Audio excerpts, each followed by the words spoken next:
and we're being joined by a very special guest today, Blair White. Welcome to the show. Hey guys. What's up, Blair? Hey, how are you guys? I'm all right. The system worked, so that's a start. That is a start. Start of something beautiful, clearly. But Yes.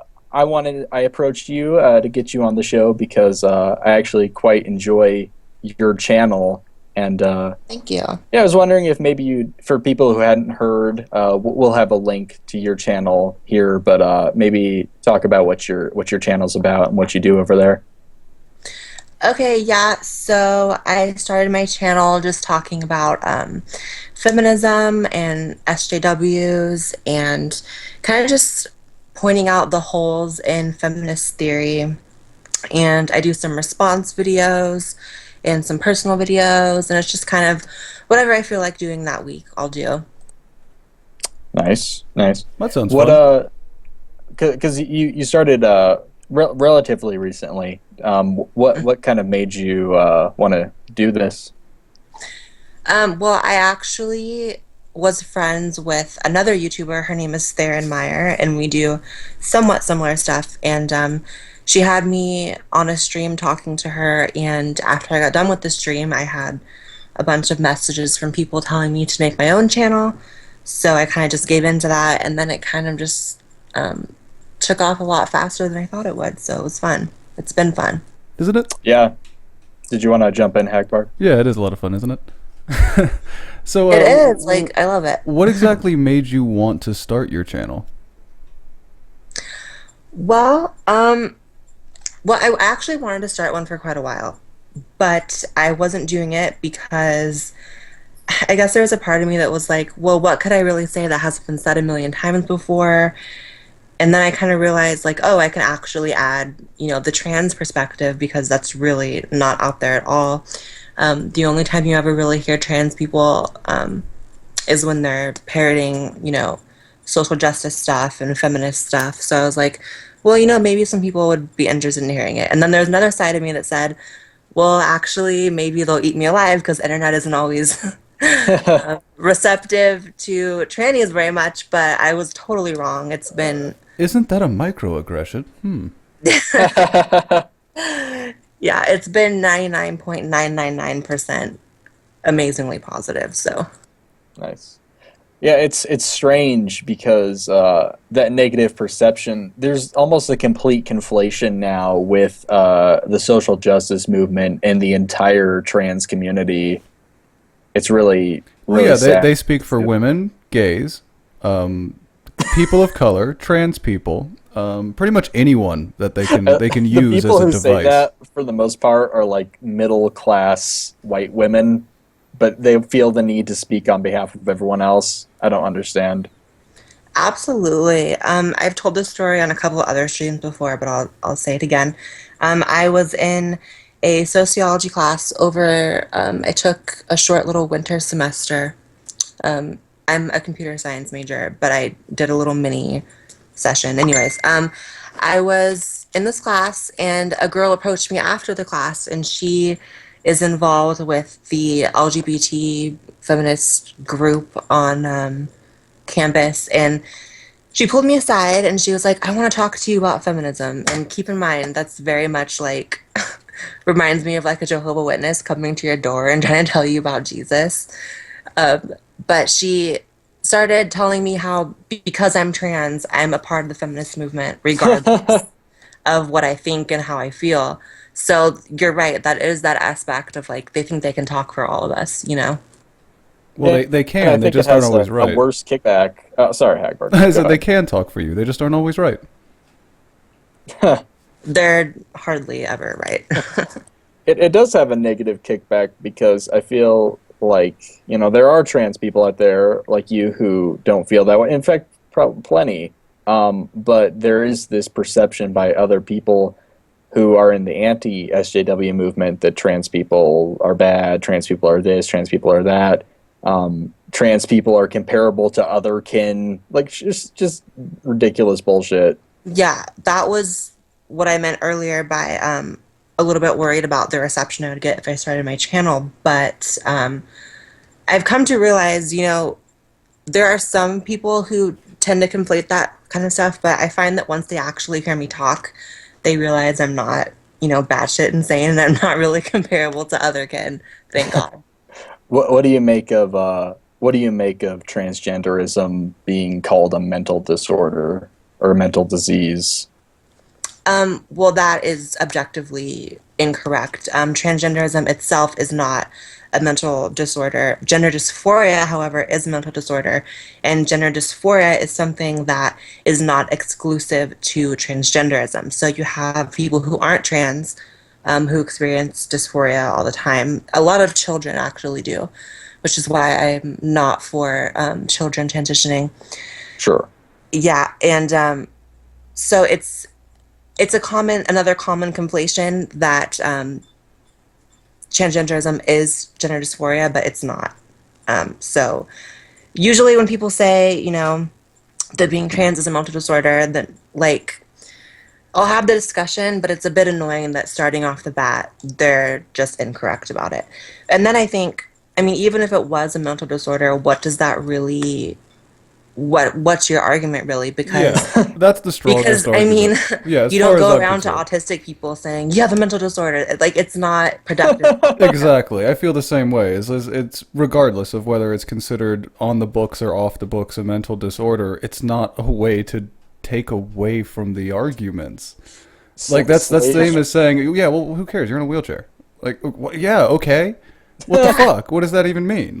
How is that a defense for your behavior? I don't understand. Exactly. Slaves wanting to run away from their masters was once classified as a mental disease. To be fair, to be fair, that adds up. Where are they going to go? They're clearly insane. They thought they were going to escape to where? I would have had to lock them back up. Come on, dude, where are you going to go? To somewhere else where you're going to be killed or abused? I'm trying to help you here. I'm trying to help you. Find that somewhere. Oh yeah, that's But no, I see that a lot because I like to speak out about trans things, trans issues, and I always get called an SJW when that happens. It's funny, but I think it's important. That kind of sucks. Anytime you have a movement, it tends to slowly drift toward the extremes. So I do see somewhat of the, anti-feminist community, MRM, whatever you want to call it, shifting towards talking about human rights at all makes you an SJW, which is shitty because, I definitely don't think that trans people are as marginalized as SJWs, like to have people believe. But I do think there's a place for a discussion about things we could change and things that we can make better. Absolutely. We're going to talk about one of those things in a bit. And Okay. I've made videos about trans panic. And there is some really shitty stuff. It's this mentality that because some people are complaining about problems that are bullshit, that means there aren't any problems anywhere. Anytime someone complains about something, it must be untrue. Well, it's the boy that cried wolf on a fucking entirely on a social scale, and it's happened around. If you walk around and say everything's racist and everything's sexist, when an actual racist or sexist steps forward, nobody's going to listen. We've heard you say everybody's racist, so when an actual racist steps forward and starts doing racist things, we're just going to assume you're crying out for no reason again. We hear it over and over again, and that's unfortunate. A really good point. I'd argue that the social justice movement has done more to damage the relations between the transgender community and, if you will, the normies. I just watched how I feel. Yeah, I just watched a whole episode on it where, there is a panic going on in this country where they're like, oh, well, they're trying to make everyone confused about their gender. Well, some people fucking are. But guess what? It's not the people in transition. It's the assholes around them who are trying to use the difficulty they're going through to get their own power. That's my God, that's so true. Obsessed with the way you worded that. That's so true. Yeah, and I guess that points to more why, a bigger picture, why you oppose this feminist SJW movement, because it's directly harmful to you in a lot of ways. It really is. I talked about this also on a couple streams, but do you guys remember a few months back there was the trans ager guy? Yeah, that's a whole nother issue. So here is another way in which I see, the, as we call them now, the regressive establishment really hurting trans people. This was a story of, in my opinion, a deeply disturbed person. If you read all the details about this person. And I'm not even saying that in an inflammatory way. I think it's just like you read the story and you're like, okay, this person is damaged somewhere. And this person also, there was a lot of hinting towards them possibly being like sexually attracted to children, which was really disturbing. And but this story, although I will say there were a lot of trans people who were like, oh, this story is bullshit. I can't believe this person's being called transgender. A lot of liberal outlets were posting the story, and they're posting it like it was this uplifting, amazing, triumphant story, and it was pretty. People who are on the outside looking at trans people, they see that and they're like, okay, that's what they're about. Well, fuck that, and it's like, no, that's not what we're about. No. I mean, it does speak to a bigger problem within the community that story was made like the headline event. Mm-hmm. Yeah, it is unfortunate. Hagbard, did you see when K-Fox interviewed that guy? Yeah, I was in the chat for that entire thing. Fuck, Harmful Opinions was in that chat. Fucking a bunch of big names showed up to that. Yeah, it really is. But he has nothing to do with the transgender community. As far as anyone who's even got an iota of intelligence, they know that person's not even in transition. They're part of a sexual lifestyle. Yeah, I mean, it just adds more kindling to that fire of just dangerous rhetoric that, oh, this is what it is. When we have all these people, oh, trans age. There was that one woman who worked for the NAACP, like trans race. Like, oh my God. It's complete bullshit. But then the problem comes because, yeah, all the anti-SGWs look at that and say, whoa, okay, I guess transgenders must also be faking it. It can't be real. If this is all clearly bullshit, so this also must be bullshit. Yeah, and I think what's really important to understand is that, all this new shit, all this transracial, trans age, non-binary, all this shit, this is all shit that's popped up in the last couple of years with the rise of the regressives and with social justice. Transgenderism has been around, not going to say since the beginning, but for a very, very, very long time. And, the face of a trans person has changed throughout time, obviously, with things like hormones and surgery and just being in a different world. But people who have changed their gender or presented as different genders, that's been around for a very long time. So it does have basis in science and neurology. So that's what I really try to drive home and make the difference. I have a video differentiating transgenderism from all these other things as well. Yeah, I saw that one. I wanted to ask about because we might have some disagreements here, but when it comes to people who don't accept the science behind transgenderism, do you think that is bigotry? Which I tend to fall more on the side that it's just pseudo-scientific, but there might be some, bigoted elements somewhere. No, I don't think it's... that's another thing. I think people throw around that word so willy-nilly. Like, sure. I don't think I have been someone who's been sort of on the outskirts of... How do I word it? I've been someone who I would have been the ultimate target for people for many years if they were bigots to come out and hate on me, bash me, whatever. And I've met very few people in my life who I really could classify as like, oh, that's a bigot. In fact, I can't even think of you on the top of my head. I don't think anyone who thinks that, the science is flimsy or doesn't believe transgenderism is rooted in biology. That's not bigotry. That's just, I don't know, maybe they haven't looked into it as much, but it is what it is. Yeah, I think we'll see less of that in the coming decades. Well, and especially if people are willing to just say and then, okay, fine, no, except okay, fine. What the science isn't there? Transgender people are just making it up, and then, yeah, that's true. You just choose to, because it's just so alluring. Just because you felt like it. What would your solution be? Aside from a Clockwork Orange style brainwashing. What's your solution here? Do we open the camps? I'm just asking. I'd like to know what your solution is, because they never have one. So it's kind of this mentality like people want to control how you live. Like someone could come along and say, "I think LARPing is a mental disorder." It's like, who the fuck cares? Seriously, seriously. I think LARPing is a mental disorder. I actually would. Like yeah. what?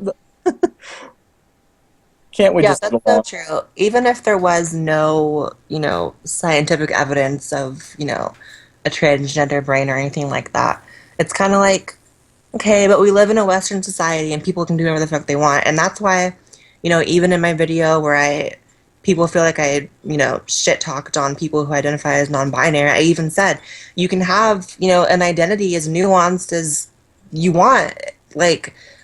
You can do whatever you want. I'm just here to, point out the differences between transgender and this.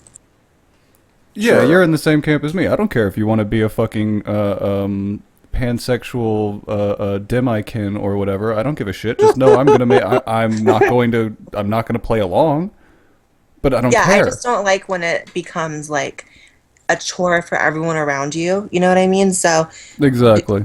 I find that the people who insist on, really special pronouns or, I don't like the controlling of other people's behavior. And, I understand because there was a time very early in my transition where my mom was having a hard time using female pronouns because she raised me and I was, in her eyes, for so many years, her son.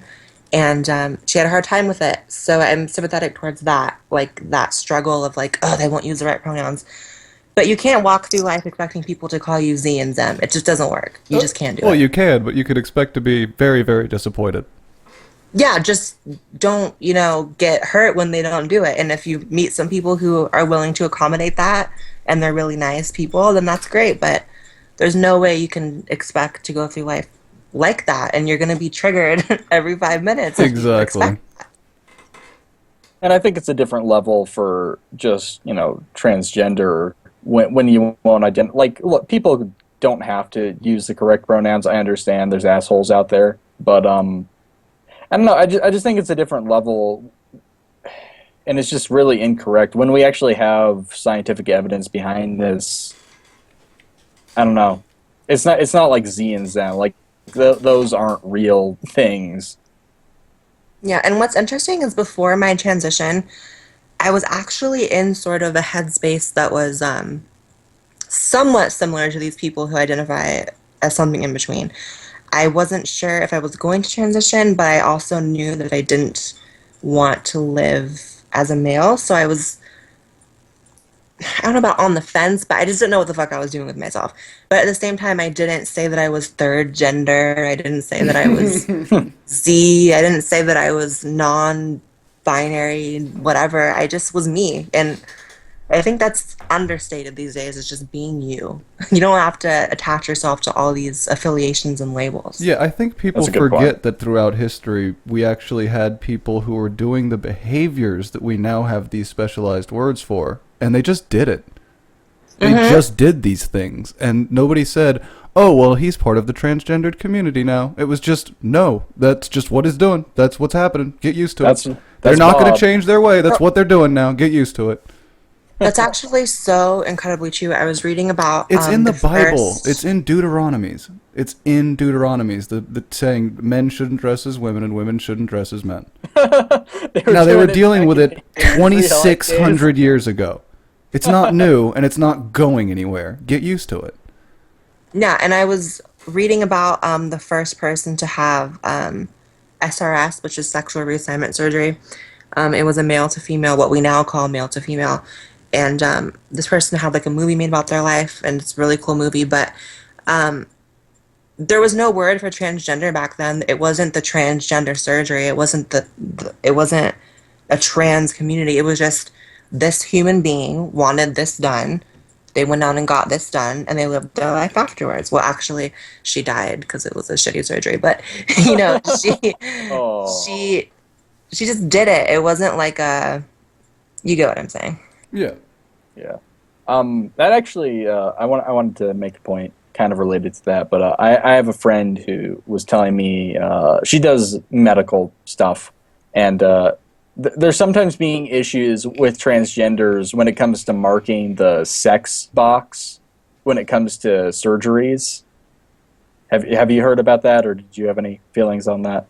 Can you elaborate a little bit? Well, like they will identify. Let's say they identify as female, but they have a male body. But so the So they difference don't tell between their gender doctor and they're sex, trans. basically, and that's really crucial for some of these surgeries sometimes. And Okay. yeah, Yeah, so I mean, every time I go to the doctor or, the urgent care or whatever, um, it's definitely important to always tell them that you're trans. And if, even more specifically than that, sometimes it's important to be very clear and say male to female transgender because they do know what that means. And you guys gotta list your medication. Sometimes I'll list my medication and then they'll know because they'll recognize, oh, this person's taking these usually trans-specific drugs. But yeah, I actually got an email from a man who drives an ambulance, and they picked up a female to male trans person, and this person did not tell them that oh, that they were born female and that they were biologically female to this at the point of the van, and I forget exactly what the complications were, but there were actual ramifications for this person not being completely clear. And that might have been, him specifically not telling them because he didn't want to, or maybe just didn't even think about it. But it does happen, so that is important. sure. Did you want to add anything, Hagbard? Not sure what I could add at this point. Well covered ground. I think we might actually just start getting into some videos because I think we're going to touch on the subject a little more and a couple other things. Yay. Yeah, let's do the first one. Yeah, this is a news story about what's going on in Charlotte. That's North Carolina, right? Transgender. Something like that. There we It's go. one of the Carolinas, one of those enlightened states. Yeah, and I believe a company pulled out because of it. Ugh. They said they weren't going to build in North Carolina because of it. Good. Well, no one should be building in the South in general. I feel like I think they'd have a better chance elsewhere. Let the South lie. It's not going anywhere right now anyway. Yeah, let's play this. Transgender students in our community are going to be discriminated against and bullied against, and it'll be legal. They move beyond what was appropriate for a local government to work on. Right now, Them at 11, trannies inappropriate. This is amazing. Yeah, I cannot believe we're still having this debate. This is about the bathrooms. Just why? Why? Yeah, well, the issue here isn't even the ordinance; it's that they made an ordinance. It's This is actually down to city Is the power plays. ordinance? the ordinance basically giving it's like a religious exemption from having trans friendly bathrooms. That's what's going on. So is that the gender neutral separate restrooms? Yeah. Okay. But if it's kind of like the Hobby Lobby thing a little bit. But yeah, not surprising. Not surprising in Charlotte. No, not at all. And even with Democrats walking out, state lawmakers vote to strike down Charlotte's controversial bathroom ordinance. We've been following every development in this case, gaining nationwide attention for weeks. Wow, I wonder why you guys are doing it. I wonder why. It is. I think that the mentality has shifted a lot. A couple of years ago, transgender wasn't even really in the mainstream political discussion that much. This is going to be the next big equal rights push. Yeah. And this might be, honestly, one of the hardest. I'd say so. Yeah, Because- well, whereas the opposite was true when it came to integration, what the truth is here is that there's a cost issue. It was the opposite. It was the opposite with desegregation. You went from having to build 4 rooms with bathrooms in them to now just build one and say, deal with it. Now you guys all have to use the same. It's for you. It's for your good. That's basically what it was. So it was really easy for the businesses to deal with, but this one's not. Oh yeah, they always try to break it down. Oh, it's a business standpoint. That's why I'm opposed. It's an economic standpoint. I like when the kids get brought into it. Oh, of course. Like, to tell if someone has a really weak sauce argument, wait till they exploit children. I know, it's always, what about the kids? Oh yeah, I'm sure that's going to be in this clip. Yeah, it's not like we have an only 3 epidemic minutes. of gay men fucking little boys in the bathroom, but we still let them in the bathroom. So I failed to see the issue. It's not like you can just fuck someone in a public bathroom. Yeah, it's always been a joke. That whole argument's a joke. It's a public bathroom. That People whole walk argument's a in joke. and out.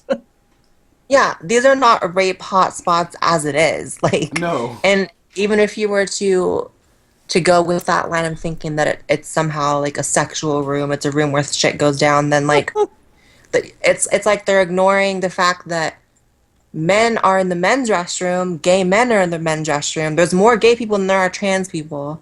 There's never been a story of a trans person molesting someone in a bathroom. I actually would venture to say there's probably been stories of gay men molesting men in the bathroom. I know it's hard to say, but you're probably right. It's okay. Don't worry. I mean, by that logic, why couldn't a straight man just wait in the women's bathroom? Is the sign with the woman symbol going to really keep him out? Just like, oh. Well, that's what I was saying. In a bathroom where it is a rape hotspot, guess what? People are just getting raped. It doesn't matter what the signs say on the door. Someone's going in the wrong bathroom as it is and raping someone else anyway, regardless. So the argument doesn't make sense. I mean, if we're talking about like a quote-unquote rape hotspot bathroom, we're talking about a rural bathroom, one of those ones you'd see in like a city park or something. Yeah. I mean, that has nothing to do with the sign on the door. It's irrelevant at that point. It's not. Yeah. It's not an argument. If you're morally bankrupt enough to rape someone, do you think like the gender sign? Shit! I was gonna go in there, but they follow the rules so well. Exactly. Like, shit, I was going to go in there and I was going to rape someone, but the sign clearly says it's only for people that are not. So.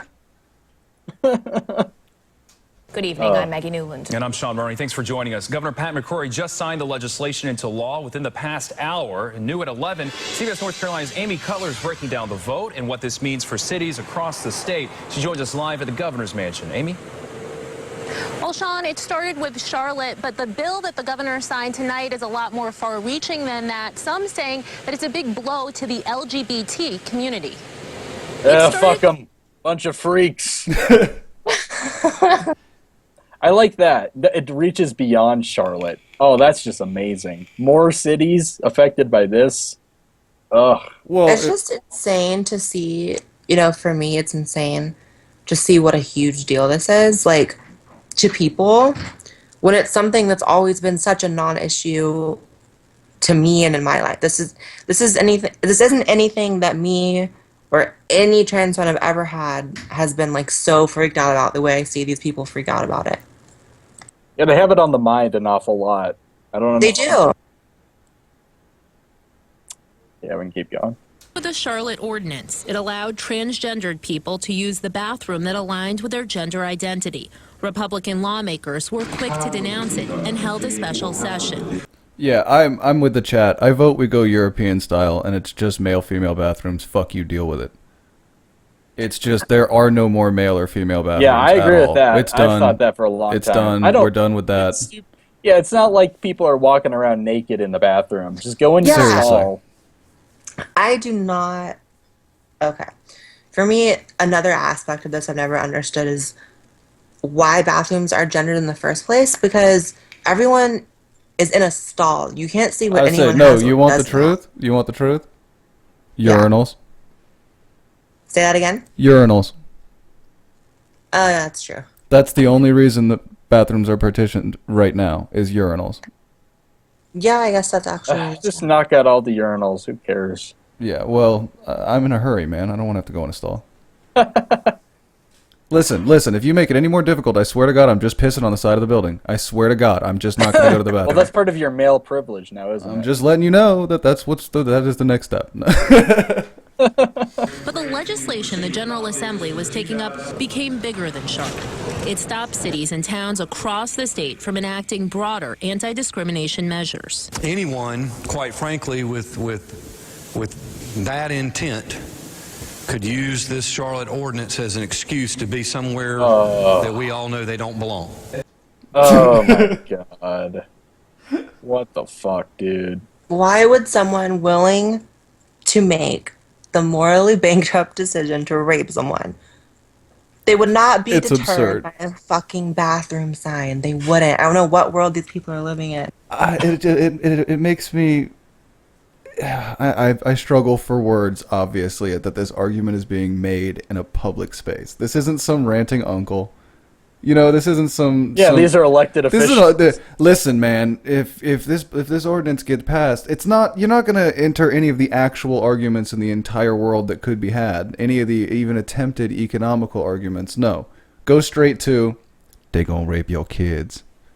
That's what's gonna happen. They gonna rape your kids. That's appropriate.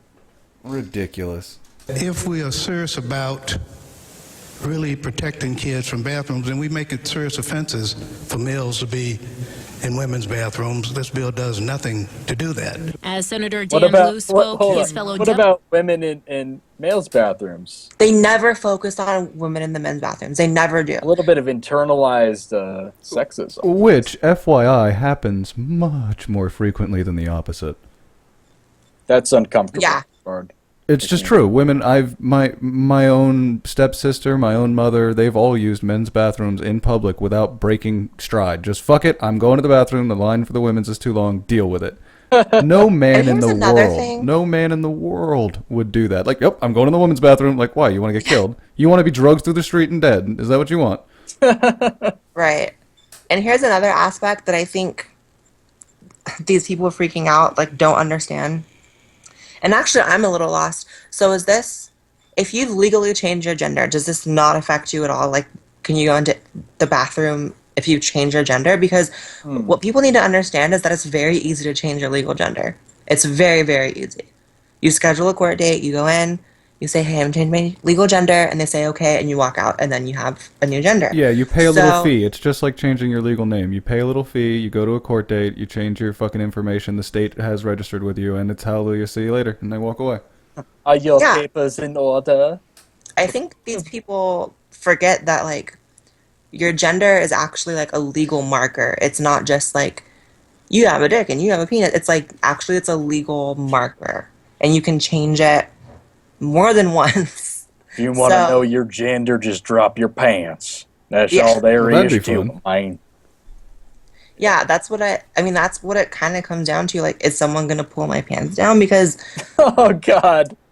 No. I've used the women's restroom even before I transitioned, because even before I transitioned, I just looked like I wouldn't be okay going in the men's restroom, and I don't think they'd be okay with it. So I always use the women's. And the whole time I was thinking, you know, even if someone, like, looks at me suspiciously, what are they going to do? Like, pull my pants down? So it's not a huge deal. It's a non-issue for so many trans people, unless you're very, very early in your transition, or if you just look really crazy. But well, I think that, honestly, I think that's what started the conversation, is not just the early transition, but frankly the bad transitions, which I think we've all seen, where you're just like, yeah, I'm sorry, but that's never going to work out. Like, it's just never going to work out. Just you need to find something else. Well, that's where you get the pangenders and all the other weird shit, is they're just trying to make that better. And it's like, look, it's... You know that there are people that just do this kind of shit willfully, right? Like, I've known 55-year-old spike-headed punk rockers that are like 300 pounds overweight. There are people that are just never going to fit anywhere, regardless of whether they have trans issues or anything. They're just weird. You know, some people are just going to be weird whether they were transsexuals or not. Yeah.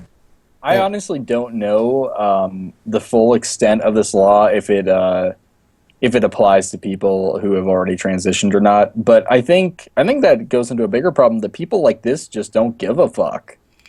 Well, I don't think it's not even that they, like, don't care. I think they don't get it. I think they don't know that there's a legal and a medical aspect to transition, and they don't understand that a lot of people, I mean, even I'll admit, like, you know, you have your gender on your driver's license, but you don't realize that it's actually a legal marker until you go in to change it and you realize, oh, this is something that actually is like specified to me and you can alter it and it means something. So I don't think these people think of gender as that way. They just think of it like, this is a man, this is a woman. And it's actually, there's given from God.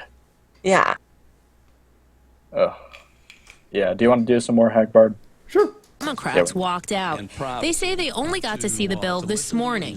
And so as Senate Republicans voted, Senate Democrats held a press conference. And this bill is using an ordinance that impacted just one of those cities in order to hijack local governing bodies across the state. If House Bill 2 passes its third reading...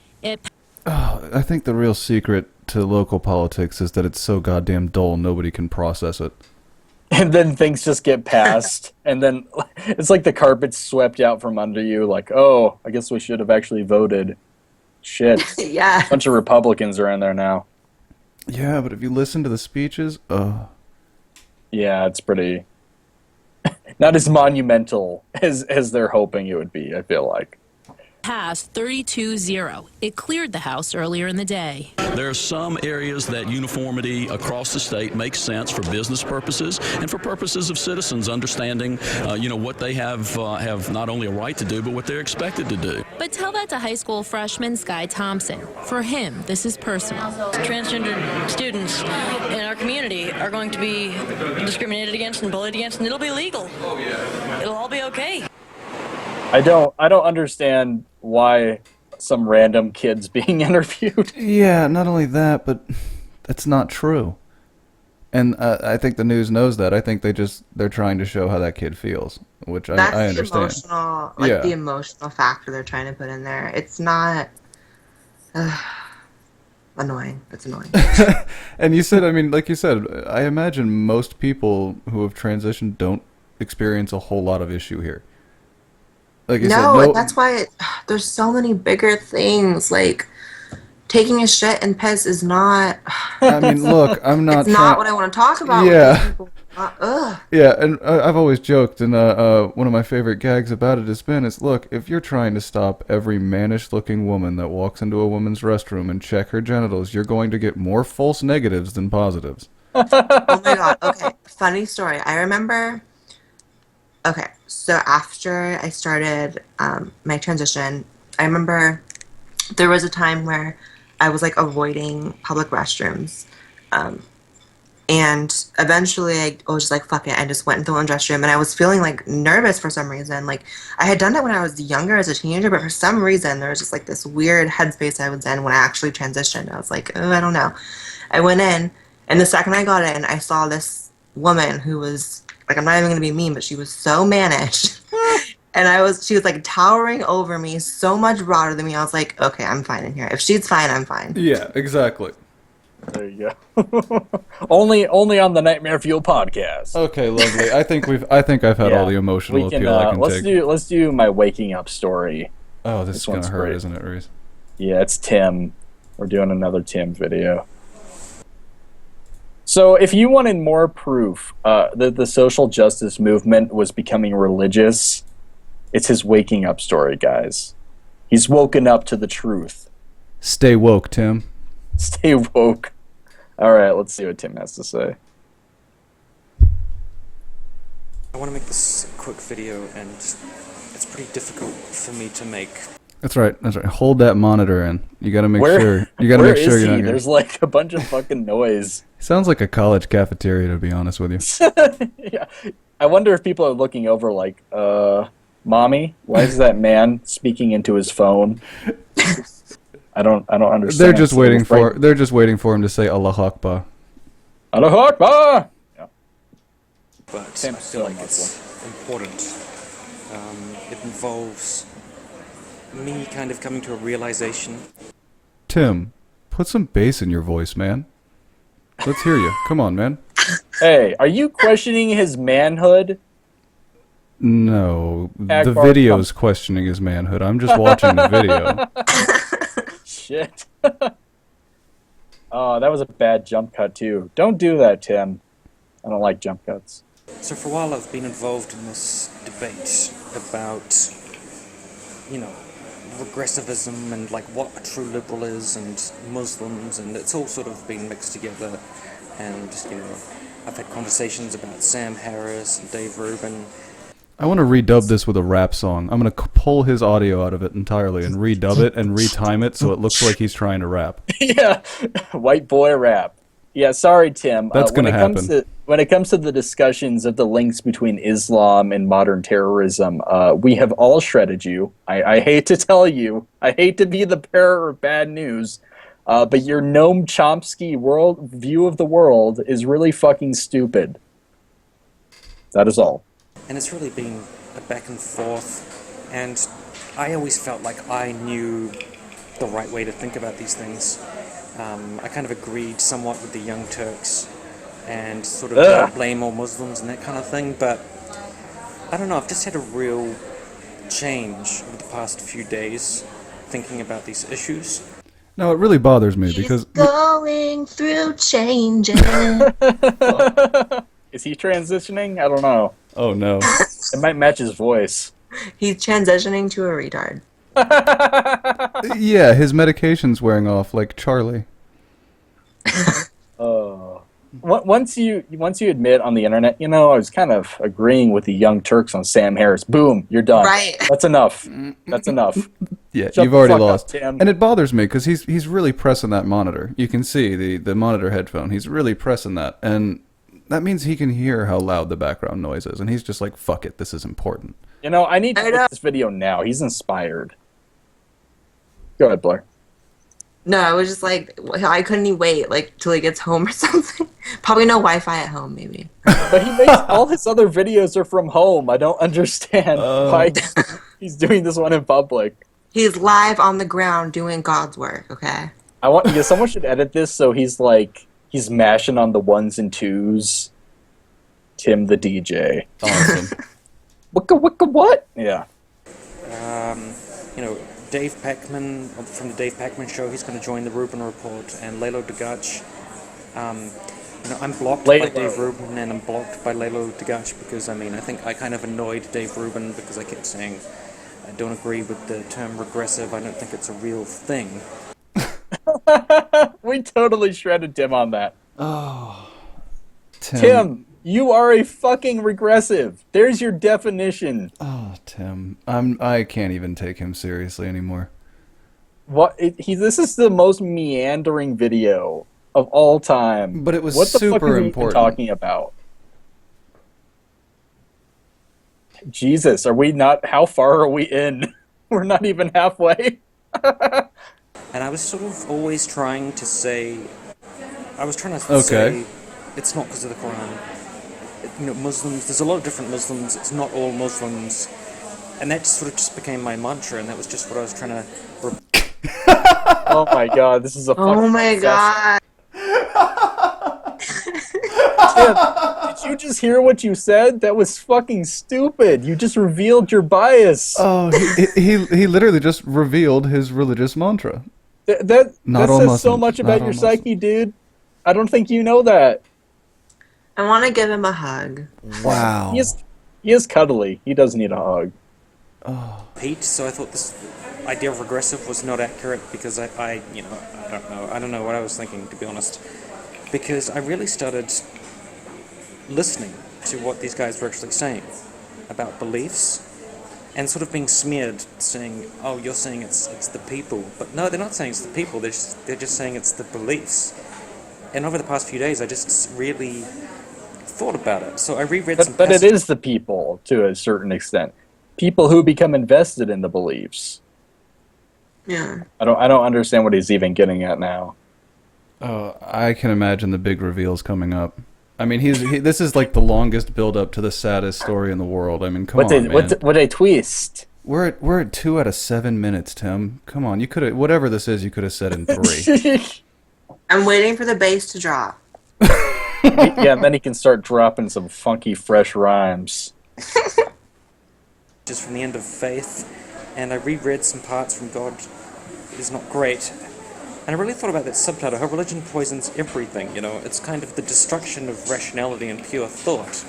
And I think when Sam Harris, when he's doing his little thought experiments, well, not little thought experiments, they're quite significant. When he's doing those thought experiments, he's just trying to think of ways of dealing with irrationality. And I sort of came to this realization. So I also tried Sam Harris. Okay. Oh my god. Did he say it several times and like cut it out to hold it till the end? What is this? He keeps cutting. I wonder what happens in the edits. What kind of fuck ups have been left behind? I imagine it's just like mumbling and like spitting and like looking around, or like he gets embarrassed because someone walking by on his campus looks at him really weird. He starts rocking in a corner, crying very softly. Yes, Tim, I'll be fine, guys. Oh, is he gonna make a point? I hope so. We can jump a little ahead if you want. I'm afraid if I jump, I'll miss it. That's true. Meditations, listening to his soothing voice, getting into this kind of rhythm. And when I came out of the trance, like I really got into that, I started thinking like, actually, it is about the beliefs, isn't it? It's about what's written in the pages of the Quran. I think that ISIS, they do have the right idea about what it is. And al-Baghdadi this is the worst satire ever. What? He is not genuine about this. No way. He's playing. Do you think? No, I think he's faking it. I think he's He's trying to make fun of that position. Jenk is a fat brown buffalo. Yeah. Yeah. Fuck you, Tim. You, sir, did not watch that video all the way through, did you? I like how when you skipped, it went straight to Jank is a fat brown buffalo. Yeah. I watched the first couple minutes of pretty much all the videos. I don't usually watch them all the way through, but it's whatever. No, Tim does comedy. Comedy, in quotes. All right. You want to do... Oh my god, it's Anita Sarkeesian. Fuck me. Yeah.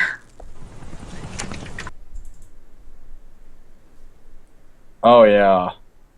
I thought this series was over, but I guess not. Question mark. It'll never end. That's scary. No, Anita can never stop.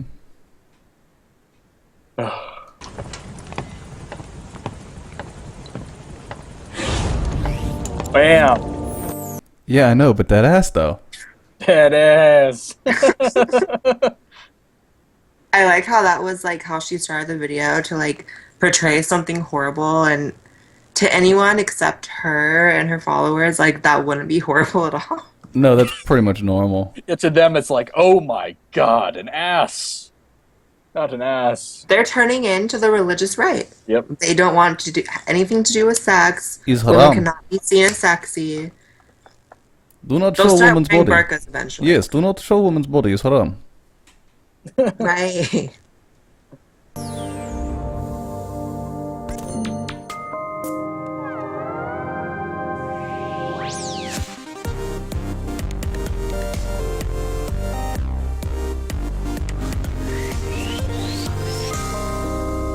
Triggering.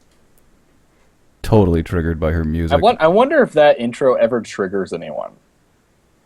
I'm sure. Actually, I'm not convinced any of these people who claim to be triggered are actually triggered. So I'm going to say no. Well, Maybe what's it's funny like a is placebo trigger. What's funny is, as someone who's seen someone have their PTSD triggered, you don't get to tell someone.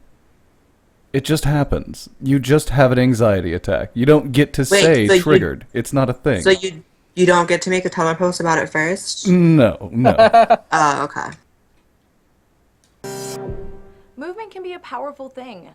Most of us who play games Oh, we caught her on dirt face. Her first sentence makes me homicidal. Movement. Hold on. Powerful. Did she draw her eyebrows on with a black crayon? Like, what is that? It does look that way, doesn't it?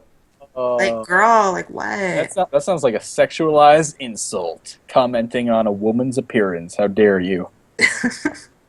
can appreciate the importance of a well-timed jump in a platformer or a skillful dodge in a fighting game. Don't But act like you know what sometimes it's the those seemingly ordinary are. movements that actually tell us the most about a character. The way they do simple things like walk or sit down. And like anything else about a character, movement can be used in ways that resist my higher God, gender it's more stereotypes or in subliminal ways that bullshit. reinforce them. In Bungie's hugely successful online shooter Keck. Hugely successful. I can already tell this is building up to another conspiracy, like her video on butts. It's gonna be the exact same thing. Oh yeah, of course. Destiny, players start by creating their own character, a guardian who will fight to protect the last remnants of humanity. As with character creation tools in other games, this one lets you choose from different genders and races. In most ways... Well, skin colors. There were no racial shifts there, but okay. Yeah, it's just like a different color painted on the model. Yeah, that wasn't really a racial shift, but okay. And who even cares what ethnicity you are in Destiny? You're wearing like a helmet and a suit of armor the whole time. Jesus. Destiny treats its playable female characters almost identically to how it treats its male characters. Almost. But she still managed to find a little bit that niggled her. Right, it's mostly good, but we're going to make an entire video about how, like, this really small aspect of it is really horrible and you should give me money. Big reveal, the characters sit differently. Oh my god. Yeah, you know, when you play a lot of games, like, oh, I switched from this soldier in Call of Duty to another soldier, it didn't feel a lot different. It's like, yeah, I'm sorry, it's because it's a shitty game. Well, and it's if we did, you'd be sexist. even more upset about that. You'd be more upset about any differences that were put in the game than similarities. It's very clear to us by now. Yeah. For instance, the armor you acquire when playing as a female character isn't sexualized, but looks just as practical and stylish as the gear equipped by male characters. However, there is one way in which the male and female characters are differentiated by gender. Oh shit, Destiny, One. you were doing so good, but one little niggle, you're One. stepping out of line. Can't meet Anita's standards. You know, it was looking pretty good. You know, the armor wasn't Got another- sexualized, but Got another There's good Anita something. derp face. She makes a yeah, lot we of keep those. catching her in that face. Anita, what's up with It's your that face? slow Valium blink. Okay, I'm actually going to stick up for her really quick. She has one of those faces you can't really pause on, and I feel like you can't really pause on my face either. That's why you're not on camera. No. Awesome. Yeah, And it no, has she's to not do very with their photogenic, fortunately. Watch how a male guardian Here we sits go. down, taking a load off after a long, hard day fighting the forces of pure evil. Letting them balls swing. It's simple. It suggests confidence. Suggests his doesn't. balls are hot. How? He just looks like he's lazy. Yes. Just like, yeah. He looks whatever. tired, actually, just like she said. He's taking a load He off. looks like the hood rats hanging out outside the mall. Like that's Yeah. like, Yeah, what? I'm not feeling this overwhelming sense of masculine confidence in this pose. When a female character sits down, however, it's a completely different story. She sits like a delicate flower. This is supposed to be a hardened space warrior, and yet she's sitting around like she's Ariel from The Little Mermaid. What? Uh, That didn't look delicate. I mean, what? There's never winning. So wait, so Anita wants the female character to sit with her legs spread? Yes, and then the camera can pan, and then it'll show her crotch, and she'll cry about that. You know what? But if that happened, she'd be complaining. She'd be the first one. Yes, that's what I'm saying. There's no Oh, winning with fuck these you, people. Anita. There's just Fuck no you winning. so much. What they did is put her in a pose that there's no way the player could put a camera in an inappropriate place. That is all they did, and that was the most genius way to do it. And then she's mad because it's different than the guy. I want the male character to sit like that too. Jesus. A character's animation and movement is just as much a part of who they are as their appearance and She shows a character who mostly isn't animated. their clothing. And like any other aspect of a character, game designers use movement to communicate information about them to the player.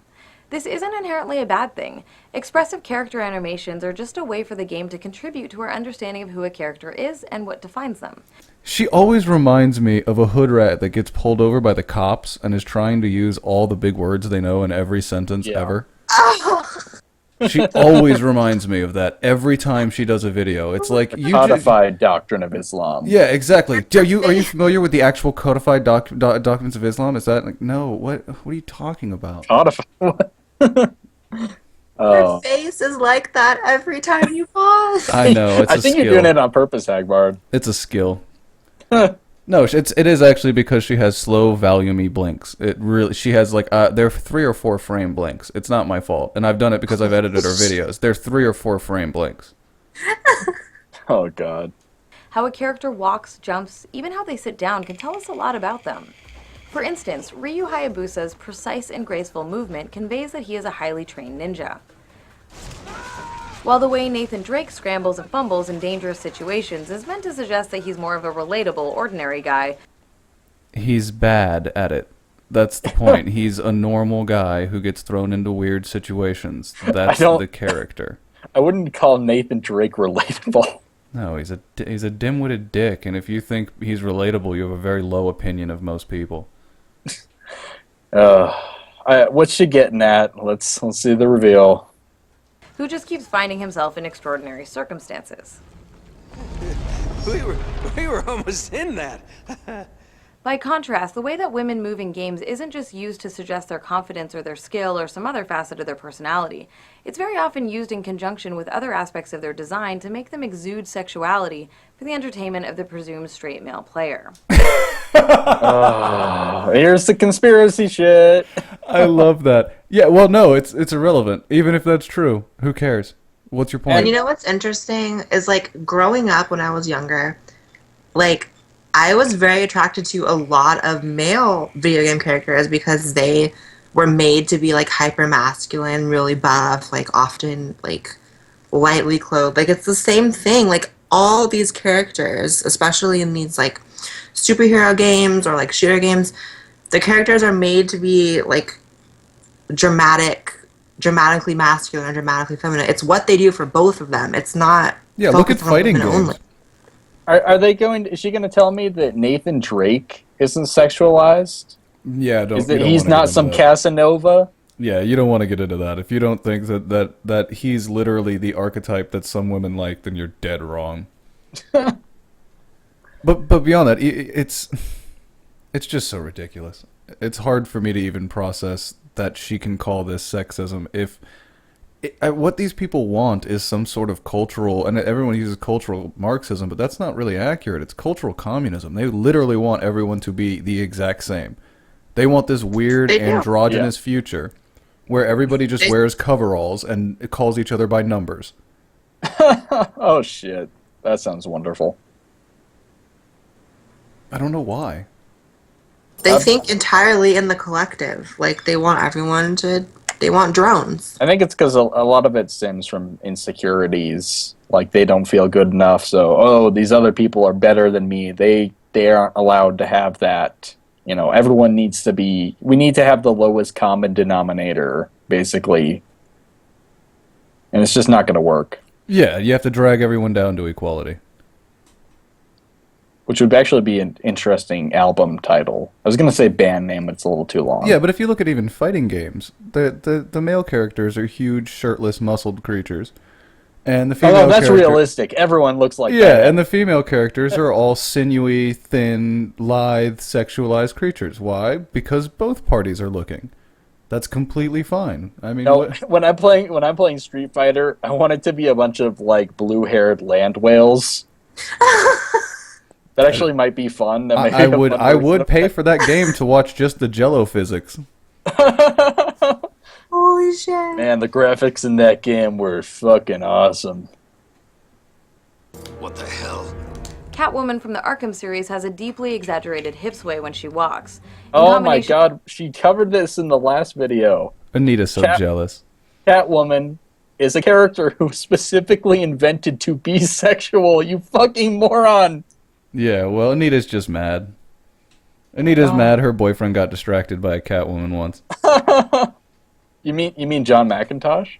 No, her real boyfriend. Oh yeah, not her stooge. Not the one that sits in the corner and masturbates while the real boyfriend fucks her. All right, John, come over here for your pegging. Nothing against that. Just saying. It'd be awkward if it happened to John McIntosh. Hey, do what you do. With her clothing and the game's camera angles, all of this is meant to drive the player's focus to her highly sexualized butt. In Resident Evil Revelations, Jill Valentine somehow manages to wiggle her whole body while she runs. This really bothers her.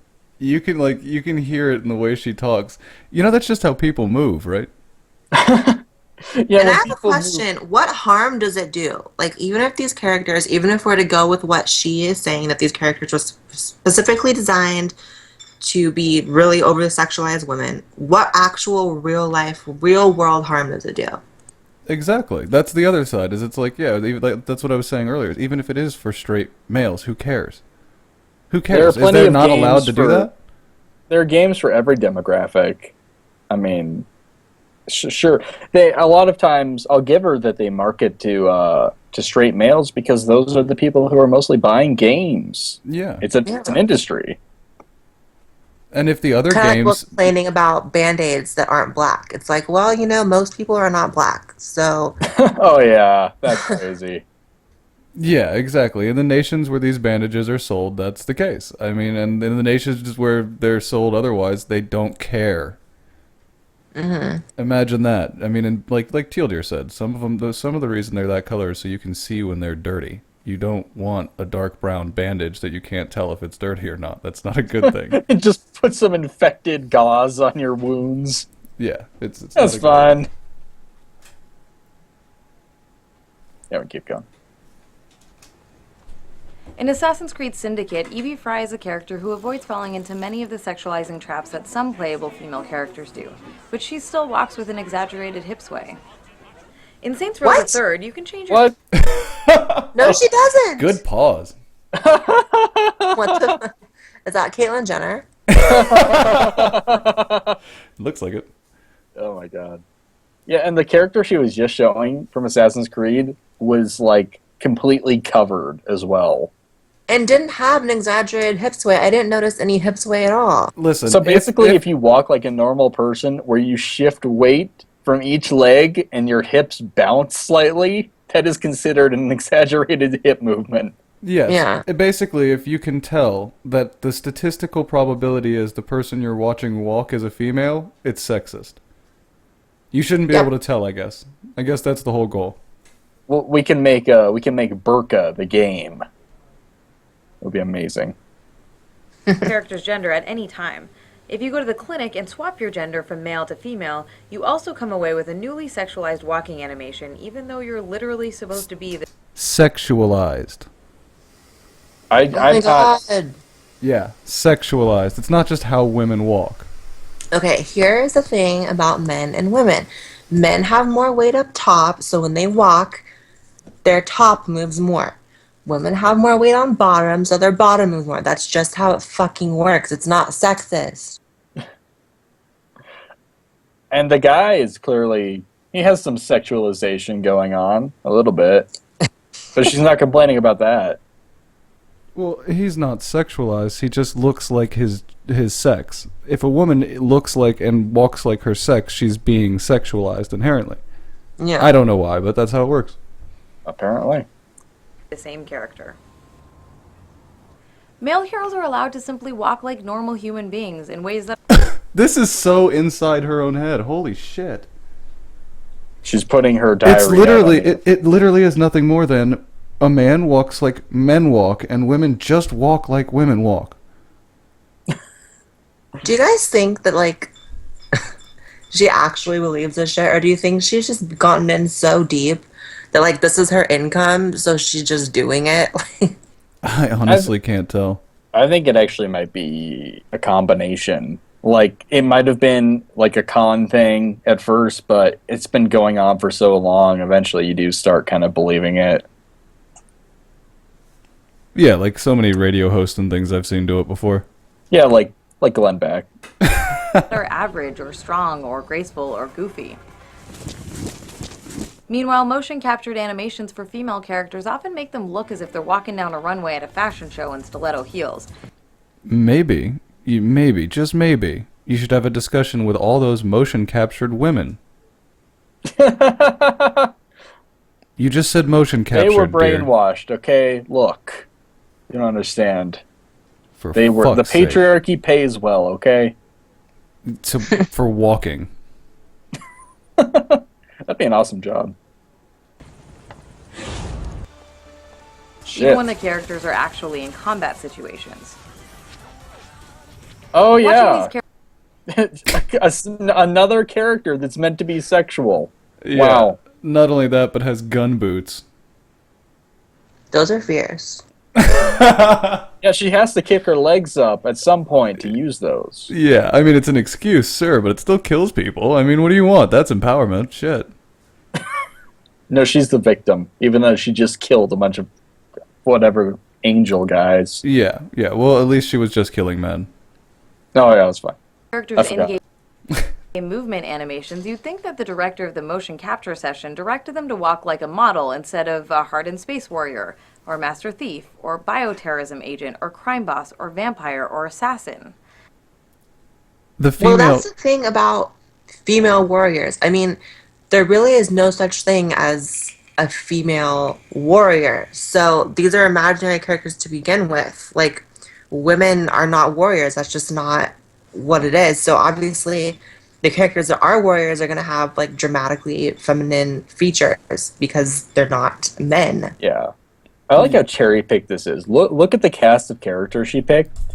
I bet right now our chat could find an equal number of non-sexualized and even more non-sexualized characters. Oh, certainly. Oh, yeah, for sure. I think we've given Anita enough time. Yeah. She's garbage. Oh, God. Oh, no. Go back to Anita. Why do? Oh, God, no. Oh, is it not working? No, I got it. When it comes to social justice... Oh, my God. Look at that smug smile. She's like, I'm about to bullshit you for 4.5 minutes and you're gonna hate it, but it's cool. Oh, one of my favorites. Oh. I picked this too. I can't complain. There's one word that can stop almost any conversation dead in its tracks. Privilege. Well, yeah, it does. You're just using that line. Yeah. I wonder why. The irony is she just gave away the truth. You used the word privilege to shut down the conversation. It's so true. That's like, yeah, it shuts down the conversation because men with privilege aren't allowed to infringe on safe spaces for women and other minorities. So it hurts her feelings, dog.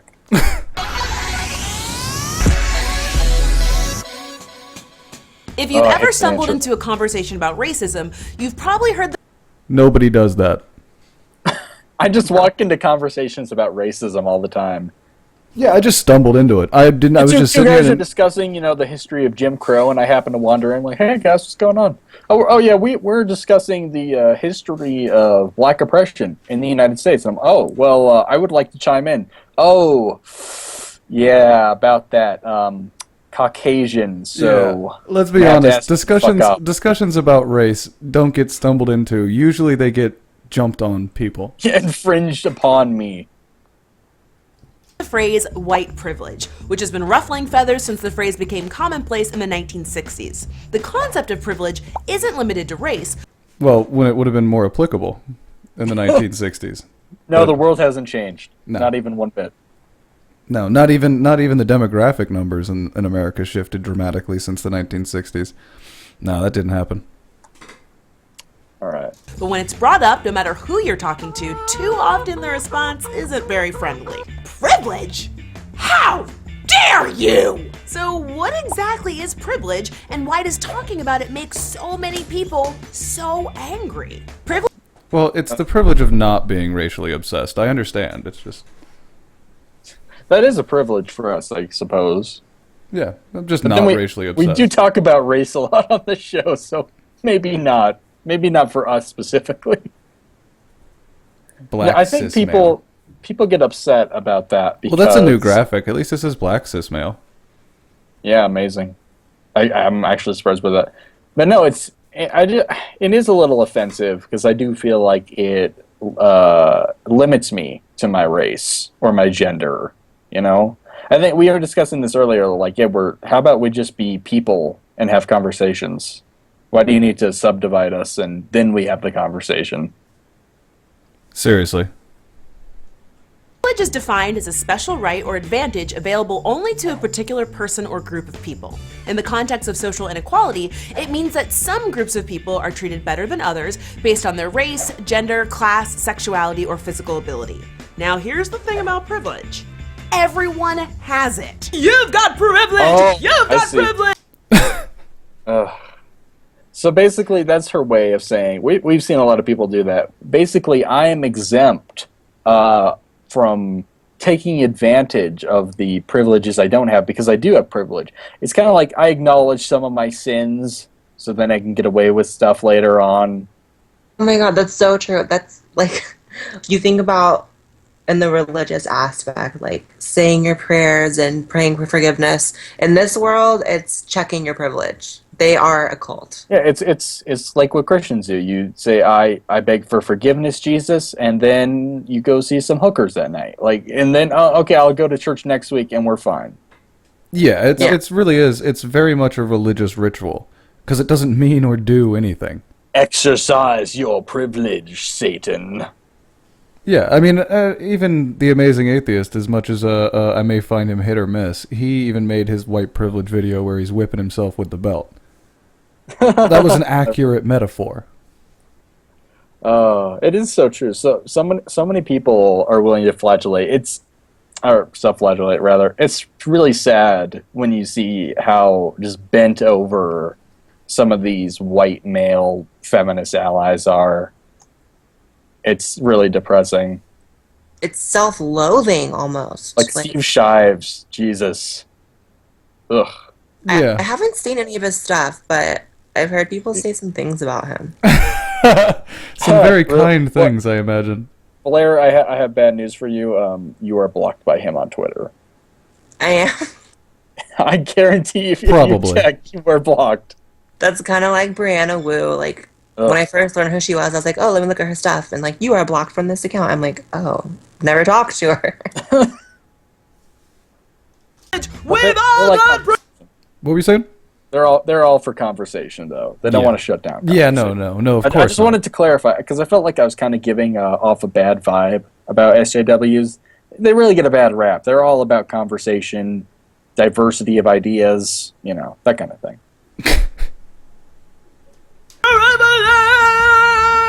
So, for example, as an fuck able-bodied person, I've never struggled to find a bathroom that I can comfortably access, or gone out to lunch with friends to only realize that I can't find a parking spot to get into the restaurant, or even fit through the door.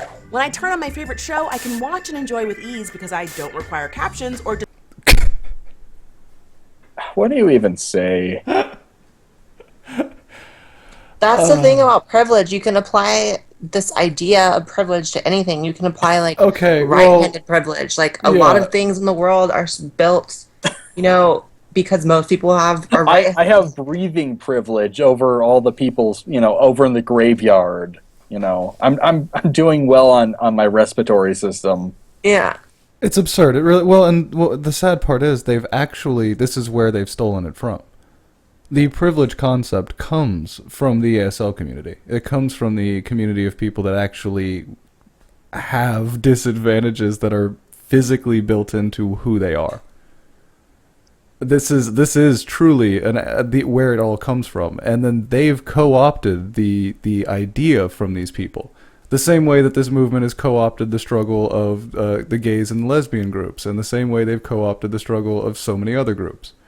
They'll use it all. It's a multi-sided... They're bloodsuckers. If you're familiar with the concept of myth building, what they're doing is building an infallible myth. Because every time you break one leg of the table, there's someone else there to take it. There's some other leg. It's like, oh yeah, but what about these groups? And what about this group? And what about this group? So anytime you fix one problem, they always have so many others to validate their existence. It's kind of like Christina Hoff Sommers tells this story about this women's conference, and they split up into groups based on, these women are gay, these women are trans, these women are black, these women are Asian. And then the groups just kept dividing. These women are black with allergies. These women are lesbians who are left-handed. It really never stops. You can get down to eye color. That's why it's so stupid and pointless to do this, because you know there's no real end to it. Yeah, well, and their very definition invalidates their existence. You know, intersectional feminism says that everybody experiences life differently due to their backgrounds. That's a full stop. That doesn't allow you to formulate a theory. Yeah. It's crazy. Descriptive narration, which too many shows don't have. So why does talking about privilege make some people angry? I think there are a number of reasons why privilege can be difficult to talk about. Number one, when people hear the word privilege, it feels like they're being blamed. When we use privilege in everyday conversations, we hear phrases like, X is a privilege, not a right. So the vocabulary makes it seem like it's something that you don't deserve. Combine that with the fact that conversations about social inequality tend to be very passionate, it's easy to understand why someone might be upset when check your privilege comes up. So wait, is she saying, I'm confused, do we deserve it or not? It's her, she's she's setting it up so that she can take apart this exact argument. But I don't even think she's going to succeed in doing that. So she's not even going to succeed at defeating the straw man? Yeah, I'm pretty sure. Oh, wow. She rarely does. She's going to then she's probably now going to move to the conflation stage. She's going to attempt to divert from that initial premise. Fair enough. That's just my guess. That's her technique. I've seen so many of her fucking videos. Ugh. No one wants to be the bad guy, and for some people, the concept of privilege feels like they're being blamed for something that's out of their control. Like slavery. Or the problems in the inner cities. Or the economy in general. As a white person, I have nothing to do with any of these things. And yet somehow, enabling privilege in the conversation, that's how it's used. You're at the helm of all those things. You're controlling the economy. The economy would come back roaring if only you would flip the make money button. Oh my god. And when you think about it that way, sure, that's bound to make someone angry. Number two, privilege makes people feel guilty. Talking about privilege is not meant to make you feel guilty. Guilt isn't productive. Acknowledging... Then what is the point? Because that's the only way I've ever seen it used. It's a shaming tactic. That's all it's ever been used as. Yeah, I mean, I'm really curious what her intent is then about it. Yeah, she's building what something. What does checking your privilege really do if it's not to make you feel guilt in some way? Like, how is it productive then to quote-unquote check your privilege? What comes from it? If not, people feeling like, oh shit, I had this and I didn't know I had it, you know? Yeah, she's just outright lying at this point. I mean, it's everything she's used as a defense for the arguments have been outright lies. It's not meant to do that. Well, that's what it's used for. Well, it's not meant to... Okay, well, there's nothing about violence in the Quran then. It doesn't matter what you say at that point. It's just you talking shit. That's all. You're just talking shit because that's not how it's used. It's irrelevant how you personally feel about the situation because the way it actually works in the real world is a way that we're describing it. Well, I think a part of the problem is so many people like this are self-centered. They don't even take the actions of other people within their community into account. So it doesn't matter how you feel about it personally. Everyone else of your ilk has used it for the exact reasons you said it's not supposed to be used. So how about you correct that first before trying to impose it on the rest of us? I think that'd be more productive.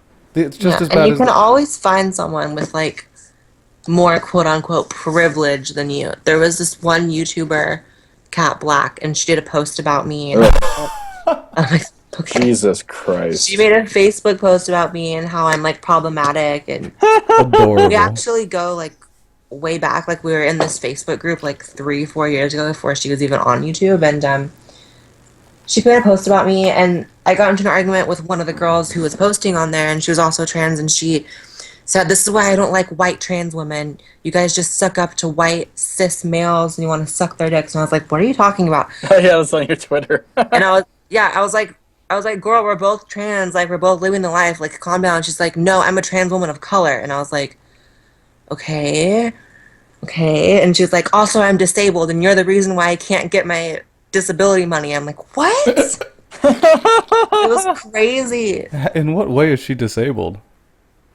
Maybe I mean, I would assume mentally, but maybe she had a physical disability as well. I don't know. I would assume mentally myself, but I've actually made videos about her. That's why I'm curious. I don't care. She's a lunatic. Yeah, I think we could move on if you want, Hagbard. I don't think I can take this. Fuck no. Hell no. 5 reasons you should vote for Donald Trump. Oh God, no. Let's do the. Do you want to do? Actually, let's do the "Shut Up, Bitch." We're gonna do one of your favorites. What's her name? JadedCulture. Yeah, she likes me. She hates me a lot. That intro, it triggers me. It's too high pitched. It sounds like echolocation's going on. It's made for dogs. You start playing one of her videos and there's just dogs. Oh no! Turn that shit off. For a lot of reasons. So 2 weeks ago I made a video about free speech. The purpose of the video was to illustrate the hypocrisy of nationalists who use free speech in order to promote ignorance and privilege, and as a consequence often undermine the tenets that constitute a fair and just society. Look, you guys can have freedom of speech, but some of the stuff you're saying, pretty problematic, so maybe not that, but everything else is cool. So, just letting you know. That reminds me of that Twitter post that was going around from like some police department saying that if what you're about to post isn't kind, correct, or necessary, you might be breaking the law. Yeah, the Think campaign out of Glasgow. Yeah. Yeah, that's a great idea. This is lovely, really. I love watching the rise of authoritarianism. It's great. Notably, I don't actually discuss the merits of free speech or democracy in the video. As a Marxist, I don't really see a lot of value in politics because I think that within a capitalist society, politics will always be corrupt. I also don't think it's... Ugh. Oh yeah, I don't know if we explain. She is a Marxist, isn't she? Yeah, she's a straight up. If you start a sentence with "as a Marxist." Yeah. Yeah. I identify as a Marxist. Ugh. Trans Marxist. Yeah. Trans Marxist. Jesus. Oh my God. She's what we would call a champagne socialist. She's what I call crazy. It's possible to have a democratic state within a capitalist economy. And honestly, I don't think that we can really talk about a democracy within Canada and America. By the way, I am Canadian. Because of the major inequalities... A boot.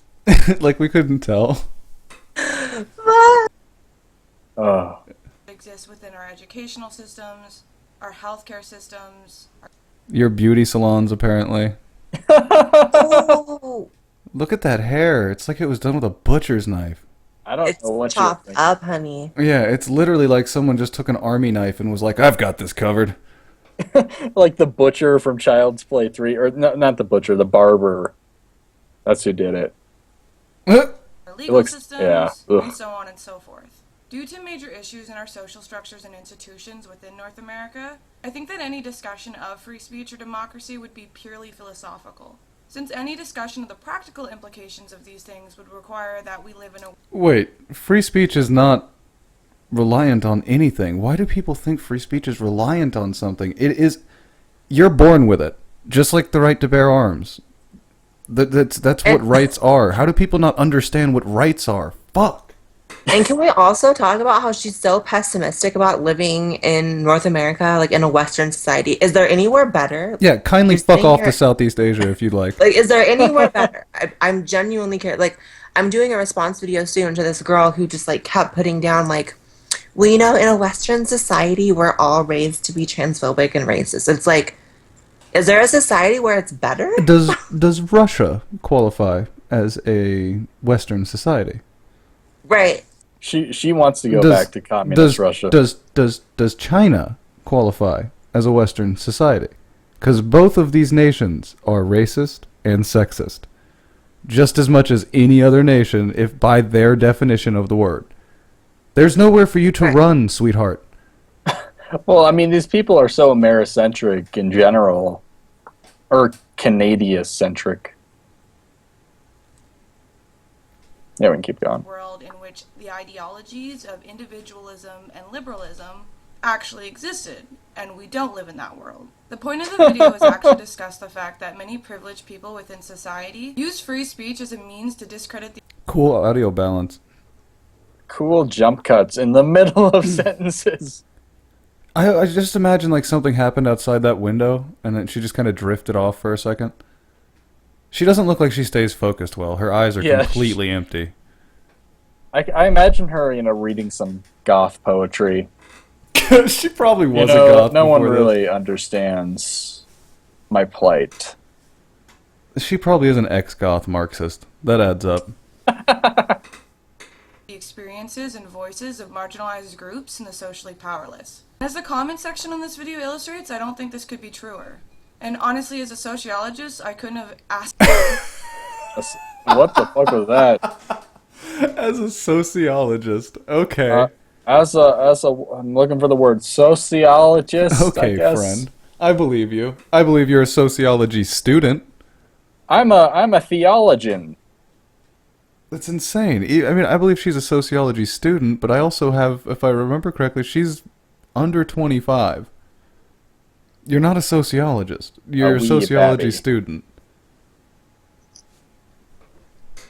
Totally. For a more perfect response. Here are all the reasons why the many idiotic and ignorant attempts to harass me into silence actually illustrate all the things that I believe in and support.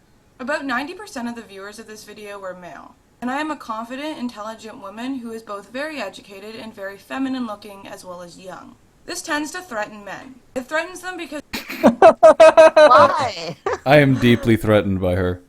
She thinks she's just like everything. She's like, well, first of all, they hate me because I threaten them. Okay. Yeah. Well, yes. I'm beautiful, feminine, educated. You just can't keep up with it. She's a walking Beyonce song. Fuck. Does your video toward her, Hagbard, count as like an attack? Of course. Yeah, of course it does. Because I commented, once again, as usual, about 3 times in every video I comment on their appearance. I can't help it. It's sometimes their appearances are just outlandish. Because they're comedy videos. Yeah, because I'm fucking with you. Basically. they associate femininity with weakness and stupidity. And because I'm a woman who is standing... You're not helping. Yeah. Yeah, no, it's not... Look, it's not females. They're talking about you. But if that were the case, if that's the stereotype you're fighting, you're not helping. No. Standing up for my voice and fighting against misogyny and ignorance. Instead of just taking it because they said so... Taking it. Ignorant privileged men tend to feel a lot of aggression towards me. Similarly, a lot of comments made a lot of sexually aggressive statements. Illustrating the fact that as soon as a woman steps out of her place, that is, she acts like something that is more than a doormat, men threaten to rape and or sexually assault them and or sexualize them. This is an attempt to take power away from women by reducing them to sexual objects and things. Yep, that's the tried and true technique that has worked for 150 years. Since the patriarchy was installed in the 1900s. Don't you know your history? Huh. Actually, Blair does have to go, but we'll probably end up going a little longer, Hagbard, but we can full screen the Skype if you want. Oh, fair enough. 1 second.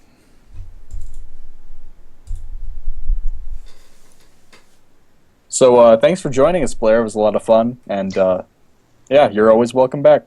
Yeah, for sure. I'll come back. Thank you for having me, you guys. Yeah, sorry for running late. The schedule shifts were my fault. No worries. Thanks for coming on. Well, I'll follow both of you on Twitter, and I will talk to you guys later. Awesome. Thanks for coming on. Have a good one. Bye. Bye. Worst guest of all time. Yeah, I get it. We're terrible human beings that drove off our guest. Moving right along. Oh, no, she had to go. But, do you want to continue with this? No, she's done. Else? Yeah, fuck that. That's what I thought. Okay. Let's do Lex Will. Oh, shit. This is him talking about reparations. Right. Hey, oh, God. I love everyone else's audio now. Fucking Lex Will. Even Tim had better audio, and he was in a fucking cafeteria. Lex Will uploading in potato as per the usual. With his fan blaring. Fuck me. Sounds like James growl. Yeah, he's literally got like a generator running in the background.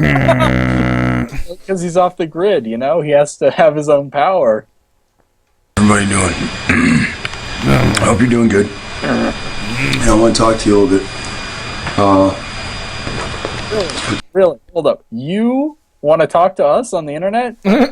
I'm guessing the videos are around, 2.5 hours long. Oh, luckily this one appears to only be 35 minutes. But you know what? There's 4 parts of this. I'm not fucking shitting you. No. There are 4 parts that are all the same length, so it gets to about 2 hours.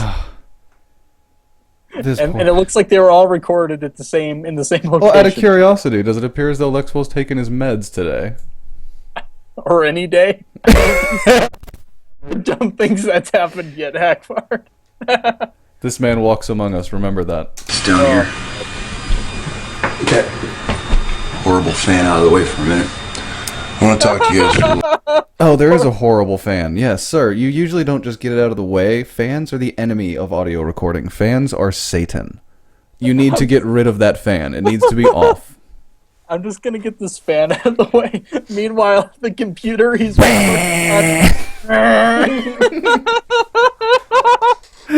I'm fucking losing it. Oh, Jesus. Oh, Lex Will, please, no. Okay. And there's a lot of misconceptions going on. Clear them up for us, Lex Will, please. I can't take this seriously. You having trouble taking it seriously when you can't hear but every third word he's saying? Oh my god, it's everything. He just looks so disheveled, too. He is looking pretty fucked up today. Where did his cool background go? Yeah, I missed the background. And where's his hat? Where's your hat, Lex Will? Yeah, I mean, he's usually got it more together than this. I feel like this is a down moment for Lex Will. Yeah, this is an off-the-cuff video. Look, guys. I just had to make this video. Yeah, I have to get this off my chest right now. I love when videos start like that. Listen, okay, I just had to make this video. It's like, obviously. That's a sign that it's going to be a bad video. It's the sign this video didn't need to get made. As you said, it had to be made. You know, guys, I didn't want to do this, but nothing. Okay, the video ends right there. And then we can move on. When my book arrived, when we talk about When Rocks Cry Out, we talk about the Hebrews who are Shem, and we talk about the Moabites that are Shem. God. The Moabites. Oh, God. Hebrew Israelite shit. Oh, I didn't know he was actually a Hebrew Israelite. He totally is. Fantastic. Remember, we watched a video where he said the Japanese were secret Hebrews. Oh, yeah. This is going to get good. He's also the one that revealed that he was so upset about Nazism and Hitler in spite of the fact that Hitler didn't really exterminate the black people in Germany. He was like, they were as persecuted as any other German citizen, is exactly what it said. And he was like, he just glossed over it. You're like, yeah, exactly. Yeah, that's more of the anti-Semitism from black Israelites. Like, those white Jews, Those Ashkenazi Jews can't be trusted, dog. They were probably lying about this shit all along. Hey, listen. What is it? Listen. Yo, listen. Listen. What's it mean usually when you put the word at the end of a word, ish? It means it's like something, right? It means it's like something. It's not the thing. What do you think Jewish means, huh? It means they're like the Jews. They're like us. They're like us, dog. I love that fucking argument. Oh my god. That's my favorite. The ish argument is by far my favorite. Oh my god, is that a real thing? I've never Yes, heard no, that's 100% a real. I can show you a video. It's on my my YouTube history. I'll show it to you later. Yeah, it's a real thing. Absolutely. That is the new low. Yeah, okay. And they're from the Hebrew Israelites that go full out. Like the ones we review are kind of the white trash Hebrew Israelites. The high end like New York Hebrew Israelites wear like robes. Like Egyptian style robes and shit. Man, the rest of them need to put the game up. Some of these guys get on their level. Jeans under their yeah, get on their level, dog. Gotta go all out. We talk about Hamites as well, which brings about the term African. Now, you're gonna have to explain that epistemologically to me. How does it linguistically go from Hamites to Africans? It just does. Just accept. Okay? Oh yeah, I forgot. This is Lex Will. Listen and believe. When we talk about the Hebrews, they are born on African soil. What? Or Hamitic soil, as it's labeled. What? So wait, but you weren't born on African soil. Yeah, but he got African blood. Then he doesn't need to say they were born on African soil. I'm sure he's going to make a much, much larger and more intelligent point at some point. I'm sorry. I feel we just keep pausing him at the wrong time when he's just about to say something. Let's get the big reveal in the first minute. These are not people that have the Hamitic male seed. Oh shit. Fantastic. Wow. That's an interesting way to word that.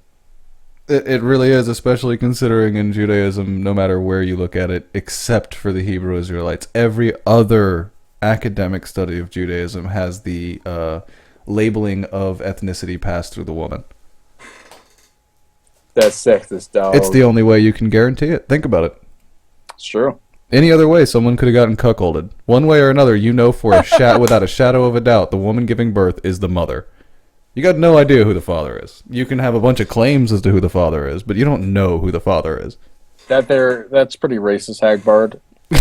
Consider that the gentleman on screen is black when you said that.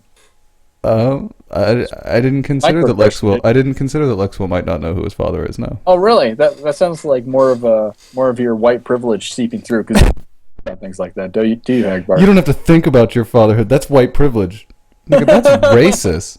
You're saying black people don't know who their parents are. Nigga, you racist. Yeah, I love that. I love the people who decry racism are actually racist. Yeah, they're the ones who are saying racist shit. Like, listen, it's racist for you to say that. Like, what, you just said that all black people don't know who their father is. That's you, man. That's you. I didn't even know my pops. Now, bringing up Rocks Cry Out, it brings us to a point where people say, the Hebrews and the Amorites were like this, man. You know, so you don't know Man, we was tight, dog. I've actually watched we watch a lot of the joke people of this movement on the stream, and I do a lot of videos with them.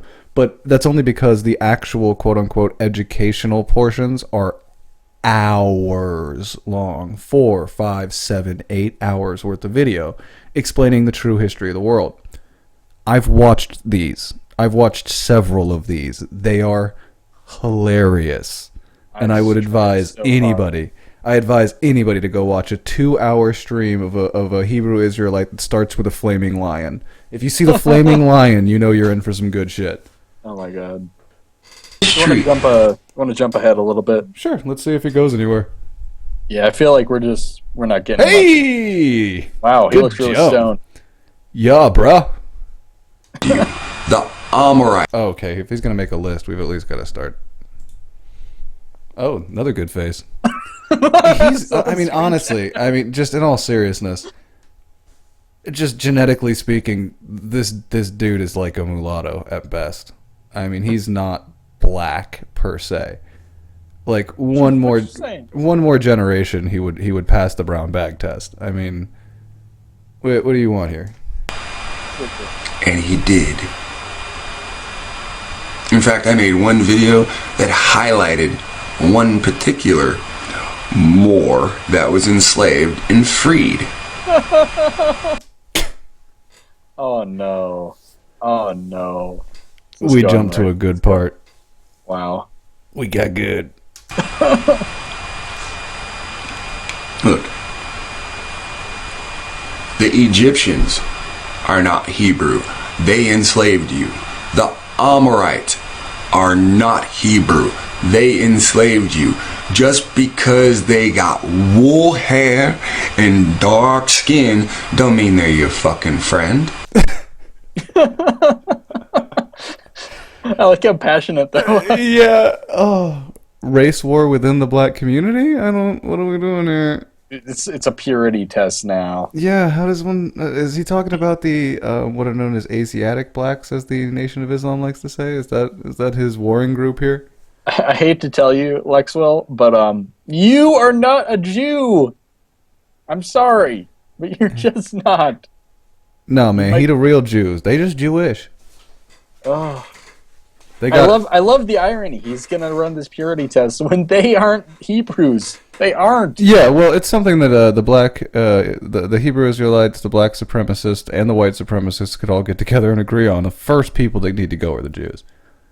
Everyone else we can deal with, but the people who currently call themselves the Jews, they got to go.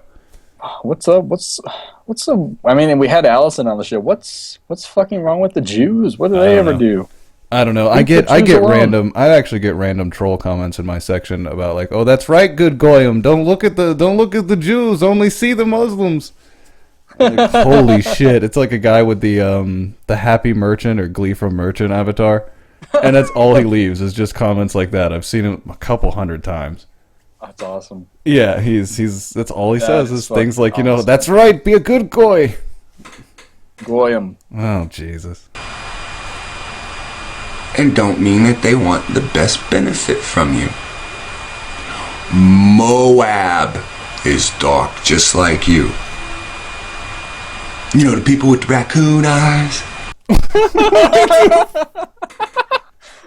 What the fuck? He's so entertaining. Jesus, you found a good one today. What the fuck? He's completely off his meds today. Yeah, he really felt the need to sit down and break this down for people. I'm not even sure what people he's intending to be talking about right now. I can't believe this guy has like thousands of subscribers. They mostly must be people like us. They just must be. I think I am. I'm a hate subscriber. Hell yeah. Actually, I might be a love subscriber at this point. It's pretty funny. They're Hebrew, but they're not Israelites. Those are... Oh, I see. I see what you're saying, dog. I see where the line's being drawn. I don't. Oh, God. Look, you might be born in this region. You might look like people from this region, but do you have the same blood coursing through your veins? No. Yeah, this guy right here, I just don't understand. What is he talking? Who's he talking about with the raccoon-eyed people? What is he even referencing? Man, you people, you raccoon-eyed. I really want to know what he's talking about. Like, I really want to know what slang that is. Like, you raccoon-eyed motherfucker. Like, I don't. What are you talking about? A new insult. God damn. Lots of children. And they look just like you, except for they come with war paint already built in. And this was their land too. Now they've been separated from a lot of their history, but not all of it. You see that woman calls it, I'm Chief Warhorse, not everybody's an Israelite. Well, right on. I respect that, I understand. You see what she says. In other videos she says her men were separated from her women were marched up to Oklahoma to be forced to live with other tribal men that were not of their blood. Okay, so now he's Native Americans? Yeah, but, aren't they part of the same race in Hebrew Israelites for some reason? Yeah, but that's what I'm trying to understand. Is he saying that the war paint reference was to Native Americans? I don't think so. There's some group that has war paint already built in. The raccoon-eyed. We're trying to figure out this guy's mad racism. What the fuck? Looks like that? We're trying to figure out this guy's super specific, unmedicated, schizophrenic racism. Like, this is probably not going to end well, man. This is not a healthy spending of our time, clearly. Not. I'd like, actually, before we move on, we could probably do a couple other things before we wrap up, but I would say to anyone who's ever complained about the audio of this show, let's just play one more section. I want people to hear this. Yeah. Listen closely. And Commandment Stone with Moses with the afro. Back to the Afro-Asian thing. You see how all... I told you Afro-Asian was coming, dog. I told you. Moses. Is Moses Asian? I don't understand. These guys are... In combination, because pre-Columbian history, they found the Ten Commandments. No. That is an internet meme. No, that was made up. Do not believe that, Lex Will. Do not do. It's on the internet. It must be true. Look, dude, I've seen him read stuff like Illuminati stuff online. He totally buys it. He buys everything he reads online. In the comments section, Rob, if that's what they want, they can have black casinos. I'm fine. I'm fine with that. If that'll work for his reparations and it'll actually shut him up, I'm fine. I'm just so tired of hearing about it. He saw a trailer. It was a fan-made trailer. Like Soul Plane with slot machines. Thank you, Rob. Wow. This guy, he's the first video I ever reviewed from him. He was watching a trailer. It was a fan-made trailer for a Call of Cthulhu movie, and he thought that it was real, and he thought that Cthulhu was going to come through the Stargate. Yeah, I believe that's one of the first you ever showed me. Oh no, you weren't here. It was No. You linked me at some point. That's one of the first ones you ever showed me. Yeah, and I mean that's pretty much speaks for itself. Let's do something else. We've done enough Lex Will. Bye, Lex Will. You're fun. Well, of course we'll do more of him. He uploads like every day. Let's do the AJ Plus video, actually. Women's. All right. Which one now? Women's history, something or other. There we go. Yeah, it's right next to Lex Will. Oh, okay. Women's History Month. Okay. Okay. That wasn't loud as shit or anything. That's fine. Yeah, you're familiar with what this woman's been up to, right? I don't know. Am I? Well, she does AJ Plus stuff. She was recently on the Young Turks, and she made some comments about white people with dreadlocks. Oh, is that who this is? Yeah, I'm not super familiar with her outside of just that one clip. I don't know. Yeah, that was the first time I saw her too. And why did people struggle so much with lavalier mics? it's right there for everyone to see. Not only that, it's like all turned sideways and down. Good job. Al Jazeera is just so professional like that. Women's History Month, a time of year when internet trolls stop asking, how come there's no White History Month? And start asking, how come there's no Men's History Month? That's dude bros, man. That's how they sound, man. Listen, why? Why can't we celebrate the accomplishments of my people, white men? Yeah, Come exactly. I love when they say, oh, well, because the rest of the month... If the rest of the months are that, we should celebrate them first and foremost. And if you're just implying that otherwise white people just generally succeed, I'm just going to cringe away. Yeah. I'm just going to run from that whole discussion you're trying to have now. That's all on you guys. Yeah, I'm not going to join in on that little debate. Oh.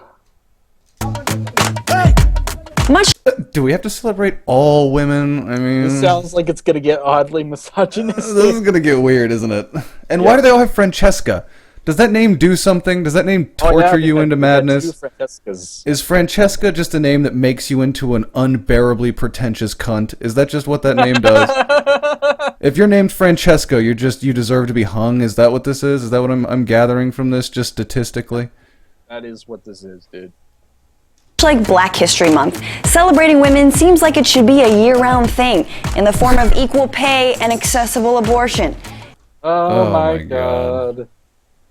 Can I have abortions too? As a man? Can I have a legal abortion?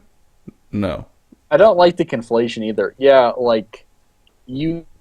but abortions are legal. Now, we could have more centers open, that's fine.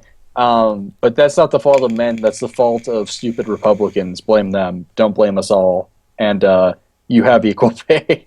Yeah. Get an equal job. Yeah, not AJ Plus.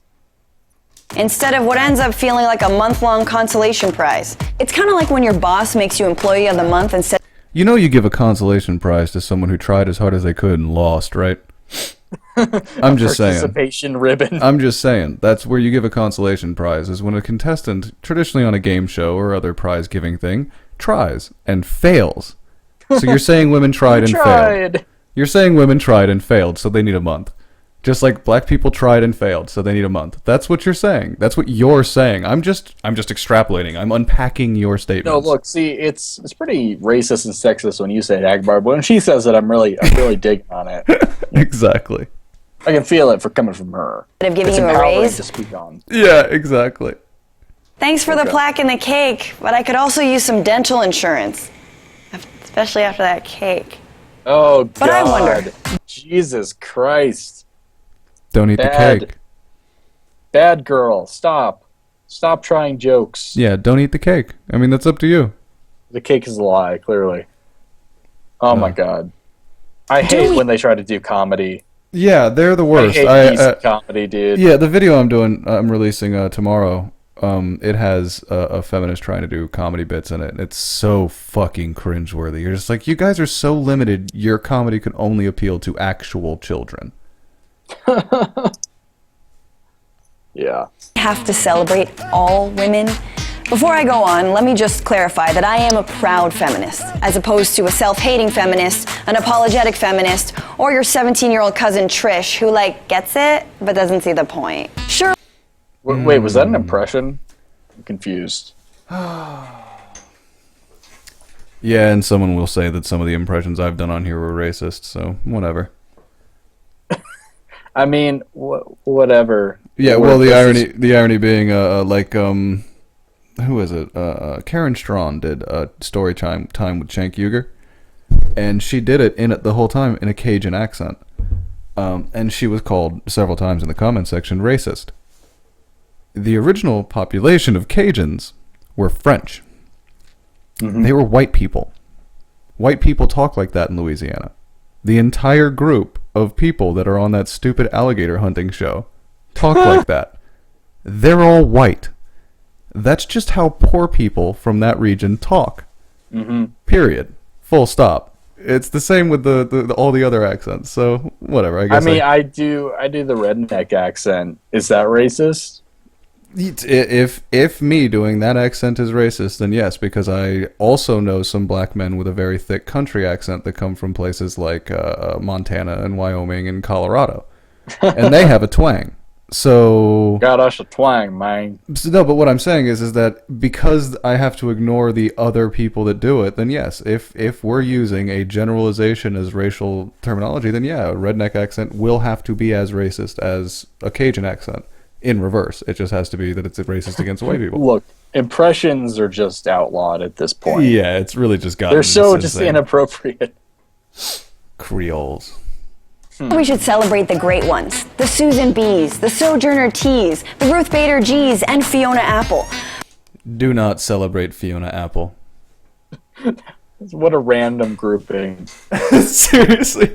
I love when they get trying to be funny again, I guess. I love when they get that desperate that they'll group anyone in. There was a visual like chart they showed of like, oh, celebrate these women, and like one of them was an actor and one of them was just a singer from the 1950s, and it's just like these are just women that happen to be successful.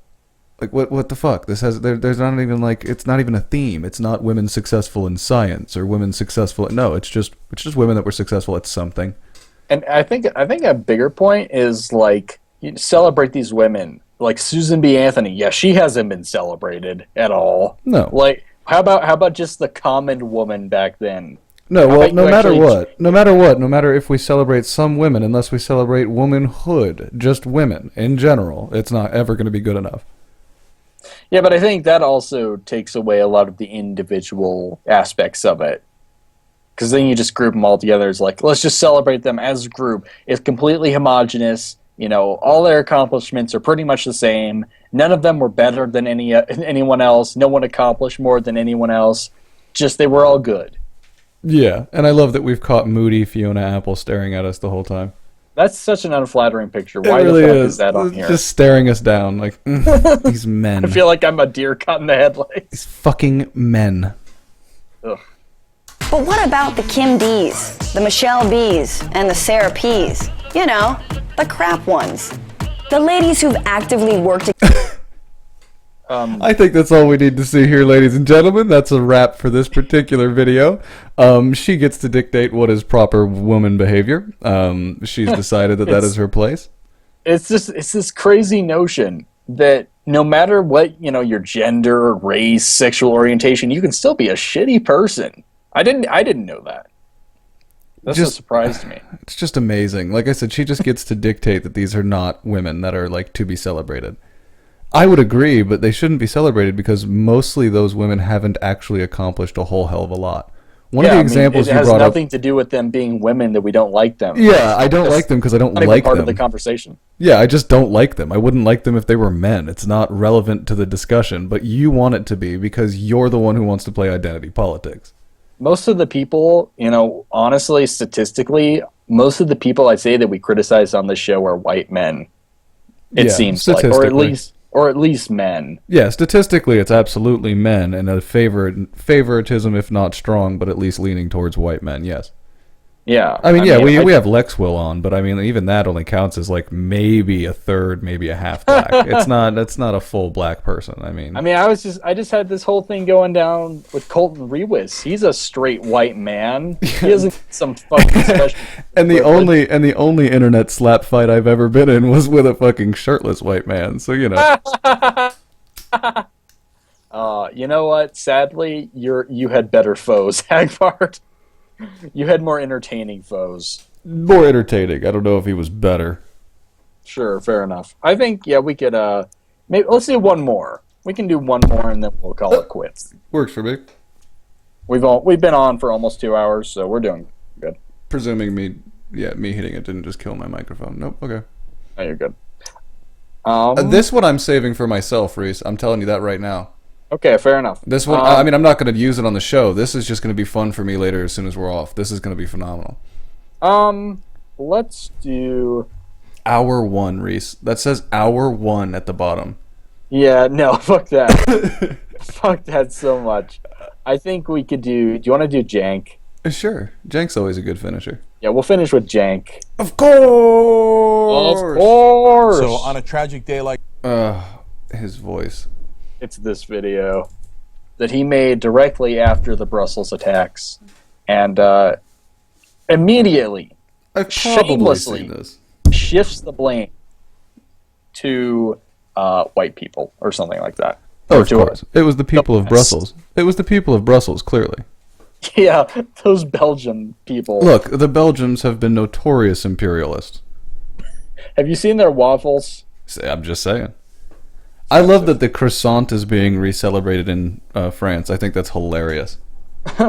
You know what that's from, right? From France, no. The croissant from the occupation. Yeah, the croissant is them celebrating. It was actually a pastry designed for the celebration of them having kicked out the Ottoman Empire. Oh, it's amazing. Whose symbol is the crescent moon. Oh shit! Fuck you, Jank. Get fucked. Yeah, this will be fun. Ottomans are gone, dog. So on a tragic day like today, when we have the bombing in Brussels, 34 killed, hundreds injured, you are going to hear, and you're already hearing from the politicians, let's go get them. In fact, I want to play you a grotesque clip from a United States congressman. Oh, I love this. From New York. Okay, hold up. Really focus in. He used the word grotesque. Yeah. Keep that in mind while we watch this. He always uses that kind of heightened inflammatory language when setting up a video, though. It's always grotesque, or it's always something that's that's why it's Boy That Cried Wolf again. As soon as you watch 3 or 4 of his videos, you're like, oh, this is just what you do. Everything seems to be a problem in Jank's world. Everything is a problem in Jank's world. This is a wake-up call, another wake-up call to Europe about how they have to really increase their surveillance, increase their counterterrorism. This is a reminder to us in this country never to let our guard down, and that we have to maintain surveillance. We have to be aggressive. We can't just be on defense. We have to go after them, kill them before they kill us.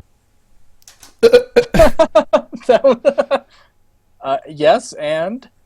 Yeah, I'm waiting for the... is that grotesque? Sounds like a sensible plan to me. Yeah, he did say go after the Muslims. He said go after specifically just, not even the Muslim terrorists. He didn't even say that. He just said terrorists. Them, meaning fucking ISIS, who did this attack. Yeah, well, even if you're drawing inference from his previous statement is there has been a terrorist attack. There has been a need for an increase in protection against terrorist attacks. Them. That's the them he's referring to. Terrorists. Counterterrorism is imperialism. Kill them before they kill us. Who is them? Now, if you have suspects, I'm in, man. Let's go get the special forces. Let's do what we got to do. Oh, thank God. It's always the special forces. I was waiting on the edge of my seat if Jank was on board. Because if Jank said no, I would have had to have rescinded my support as well. I was really waiting for Jank to throw his name in the hat. The whole United States Army is like waiting, like, oh shit, we need to tune into the Young Turks. What's Jank gonna say? Okay, maybe. Are we going to go to war? Nah, we're good. We're going to sit this one out, guys. Yeah, basically. Evidence. Let's go get the sons of bitches. Good clap. I want to get everybody who did every one of these bombings, from Brussels to Paris to Nigeria to Turkey to Beirut. Let's go get all the guys who did it, okay? Now, if you want to get them before they get us, who is them and how do you know where they're coming? You got good intelligence? Again, let's take action. What do you think they were talking about? No, the plan was, we didn't have any intelligence at all. The plan was just to go in like Rambo, guns blazing, gunning down every single person in sight. That was the plan. Yeah, but specifically, let's be serious, mostly brown people. I mean, we're not really concerned about anything else. It's just we were going to gun down mostly brown people. Hey, look, have you heard what Sam Harris said about his flight security protocols? He doesn't even care about the white people. It just lets them through. And the Korean grandmas, oh, they get through even quicker. It's just the brown people. But if you mean broadly, let's go drop bombs, let's go kill more people in the Middle East. That's not even what was said. Exactly what Republicans like Peter King think. That's not even what the man said. You know, look, I reference it a lot. I fucking can't stand Republicans. I don't like Fox News. But that's not what this guy was saying. When you have to stoop to straw-manning Republicans and Fox News, then maybe that's a sign that you're a fucking fraud. Yeah, seriously. Like, who cares what that guy's voting record is before, or what Fox News has broadcasted? That particular statement in that story was true. Yeah. How about we judge these things individually? Yeah, no, because it's impossible. You can't. Again, it's like people judging Donald Trump for retweeting a Mussolini quote. Like it's just this game of people carrying baggage. Like, oh, you know, I hear what you're saying now, but that doesn't matter because you said this 10 years ago. Exactly. You know, Hillary Clinton, it's character assassination. That's what it is. It's a tried and true technique. For the Iraq War, Hillary Clinton. Well, you have no more say on foreign policy. Yeah, even though everyone was in favor of it. It's been the case since politics immemorial. I mean, it's what we're going to deal with forever. Is the fact that character assassination works. Absolutely. Kill them.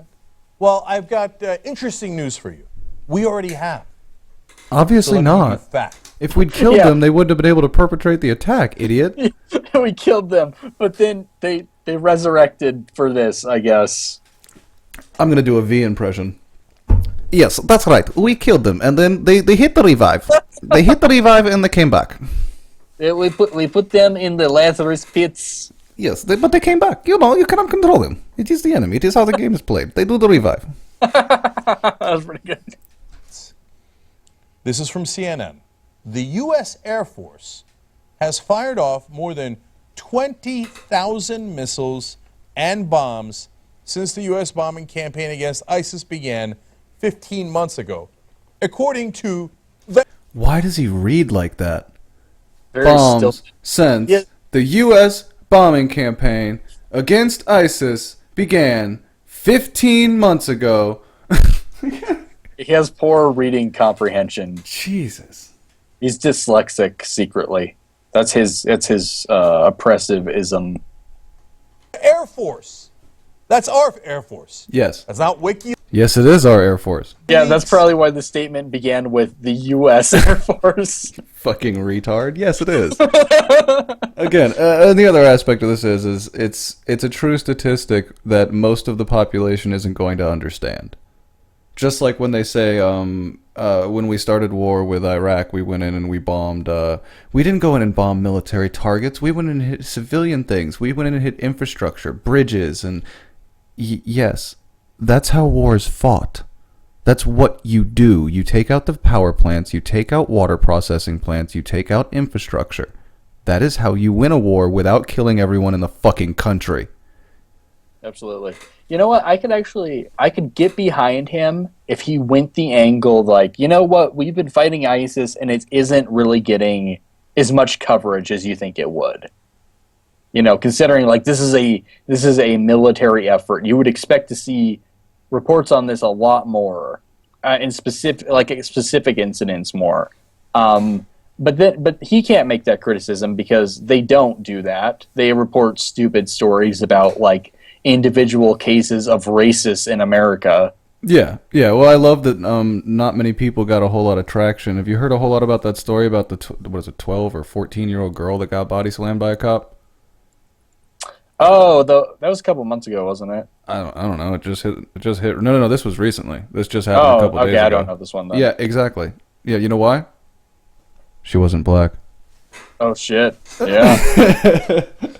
The Young Turks are going to report it, and everyone knows that's where I get my news primarily. Well, yeah, primarily, predominantly the Young Turks I know are never going to let me down. I can't even imagine what the world would look like if the Young Turks were my news source.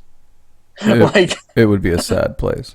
I don't think I would know what was ever going on at any point. No, and there's a gentleman in our chat that was in that boat apparently, and I feel for you. It's okay. It's kind of like those confessions. They all get in chairs, sit in a circle.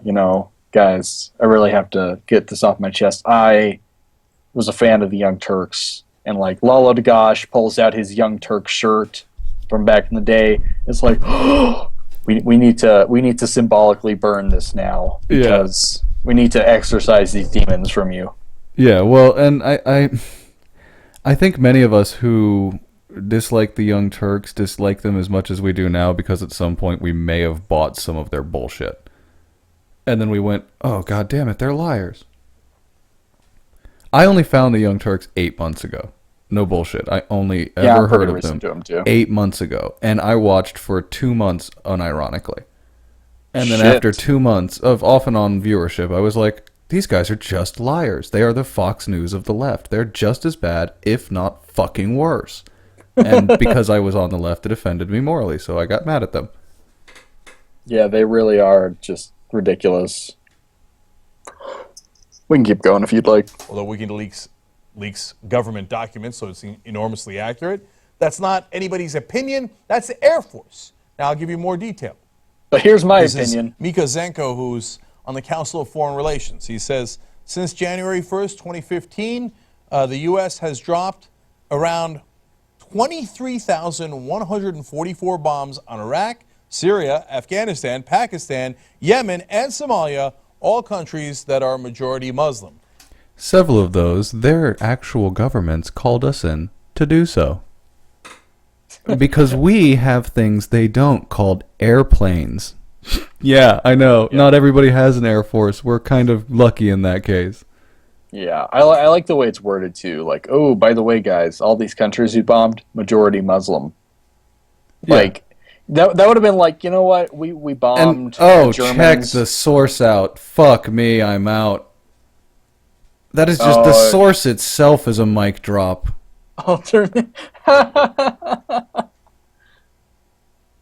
Oh God! It went so downhill. We had CNN, and then we have this. Senior fellow at the Council of Foreign Relations and writer for Alternate. And how's that working for us? Has it stopped the bombing? Is the West safe now? Yeah. Hey, it's safer. Yeah, it's safer than it would have been if we hadn't dropped any bombs. I can assure you of that. There's not a shadow of doubt in my mind that it's safer than if we had done nothing. No, look, we needed to have Justin Trudeau's strategy and just lay down our arms, hold our arms out for a hug, and everything would have worked out. Yeah, if I come on in, jihadists. If I recall, all they want us to do is bow and put our heads to the floor. I mean, it's really just a sign of respect. It's their culture. Yeah, that's the least we should be willing to do. Oh, right. We had all those bombings anyway. Paris, Istanbul, Brussels, San Bernardino shootings. Are we safe yet? We dropped 20,000 bombs, 23,000 bombs. Shouldn't we be safe by now? Cenk, I hate to inform you, but there are many Muslims in the world, almost 2 billion actually, and many of them, they don't even need to necessarily be in the Middle East to be radicalized, as we've seen like in the San Bernardino and a couple other incidents. So, yeah. But I can assure you... I love that they never realize they're advocating for genocide. Yes, they really are. It's like it's such an unrealistic expectation. You know, like, unless we have no terrorist attacks at all, the efforts aren't working. Exactly. That's basically, and not only that, but like I said, if you're talking, you're conflating the reasons. What he's doing is he's saying the reason we bomb these countries is to stop terrorism in the West. No, like I said, many times we're called in to help stop terrorism in these countries because we have a superior military force. Terrorism will always exist. It has always existed in some form or another. And moving on in this game of modern warfare, it is the primary method for a lot of groups. Yeah, and like I said, it's just, it's not the point. And like what he's actually doing here is saying, okay, yeah, well the Muslims still committed terrorist acts in spite of us bombing them in the Middle East. It didn't solve the problem. The problem is the Muslims. Oh wait, that's not the wait. That wasn't the point. That wasn't the point. Like he sounds like Hitler without finishing the sentence. And he doesn't even realize it. He's advocating against his own cause to anyone that's paying any attention whatsoever. Yeah, a lot of contradictions. He's literally saying, well, yeah, we shouldn't be bombing the Middle East. We should be dealing with the Muslim problem at home. Right? That makes more sense. Yeah, I'm concerned about the less than 1% of Muslims here. Well, we need to. What he's saying is to make ourselves safe, we have to deal with them because the problem isn't the Muslims in the Middle East. They're busy bombing each other. We should leave them alone, and we should deal with the Muslim problem at home. That's what he's saying. Yeah. Okay, Jank. Jank is just ridiculous. Yeah, he irritates the fuck out of me because he's such a moron. That doesn't help. Not at all. In fact, Reese wants to tap. I heard it in his voice. No, I'm good. We can do a little bit more. He's the Air Force Chief of Staff. As the U.S. ramps up its trying to call me out on that. Terrorist group in Iraq. Man, I think Reese wants to quit. This shit's bad. Look, if I wanted to quit every time we played a bad video on this show, this would be a very this would be a brief show. 5-minute stream. Yeah, this would be like one of the alternate radio shows where people get on and just shout for 3 minutes and then shut it down. Alternate. Ugh. Iraq and Syria. The Air Force is now, quote, expending munitions faster than we can replenish them. We're running out of bombs. That's how many bombs we've dropped. Well, good. We've had a stockpile for a while. In fact, he says B-1s have dropped bombs in record numbers. Oh my God! Yes, they have because B-1s. Yeah, this has been a pretty long conflict. B-1s were relatively new. I mean, it doesn't even. Yes, B-1s have dropped bombs in record numbers. Look at the previous record, and then have a conversation with me about it. That's like saying the newest Transformers movie just broke the box office record. It's like, yeah, and the next one will break that. Yeah, that's just what these things do. It's not impressive. It's like, it's not even as impressive as home run averages, for Christ's sake. It's almost inevitable as people get more. There are more people, there will be more bombs. Yep. So you want us to do what? Double the record? Triple the record? Is 60,000 bombs going to solve it if 23,000 didn't? One more here from CNN. The bombing campaign has left the U.S. Air Force with what an Air Force official described as munitions depot stocks, quote, below our desired objective. In other words, quite literally what I was just telling you. Well, it sounds like he's trying to secure the positions for the people at the production plants of Boeing. Hey, those are the coveted jobs we keep hearing about. Someone's got to build the bombs, asshole. Build more bombs, guys. I mean, someone's got to do it. I mean, really, okay, let's be serious. Do you want American-made bombs or Chinese-made bombs? I mean, let's be serious. That's a good point. Yeah, the Chinese bombs might have razor blades in them, so... Yeah, or every third one just won't work. I mean... Oh, it's another dud. I like this. So, there's a fork in the road for Jank. And, okay, we're running out of bombs. We'll accept that premise. We're running out of bombs. What do? Either we make more bombs and continue fighting the conflict we're involved in, or because we're running out, we should just stop. We should run out completely. Just imagine this is year 2 of World War II. Oh, God. Yeah. You know what? Guys. Really, this whole war effort thing, we really got to fucking crank this shit down. It's not working. They call up Hitler and they're like, listen, We're running out of shit over here. Listen, you don't understand the deeply held beliefs that the Japanese people have about the emperor and the fate of the empire that's inherent in them. So we can't keep pushing them about this, and we may as well just stop fighting. They're clearly never going to stop. So look, it's their culture. Who are we to judge with our bullets? It's fucking insane. We're running out of bombs. We've dropped so many bombs on so many Muslim countries, and specifically ISIS in Syria and Iraq. Oh, so he likes to say Muslim countries, but he's willing to do that little jiggle where he goes back to, but mostly it's been ISIS and Syria and Iraq. So it's that kind of makes the distinction of them being Muslim completely meaningless. We didn't bomb these people because they were Muslim. We bombed them because they were terrorists. Yeah, well, again, you're right. That is happening in predominantly Muslim countries. We're predominantly being called into these Muslim countries to deal with Muslim terrorist uprisings. Yeah, what's the lowest common denominator here? It's yeah. I'm just saying. Once again, Jank, I've logically deduced that what you're saying to me is the problem is Muslims. Subliminal messages. The United States of America is starting to run out of bombs.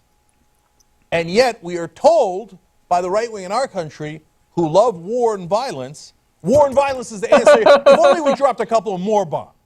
Okay. Oh my God. I love how they paint right-wingers like most of them aren't just like anyone else.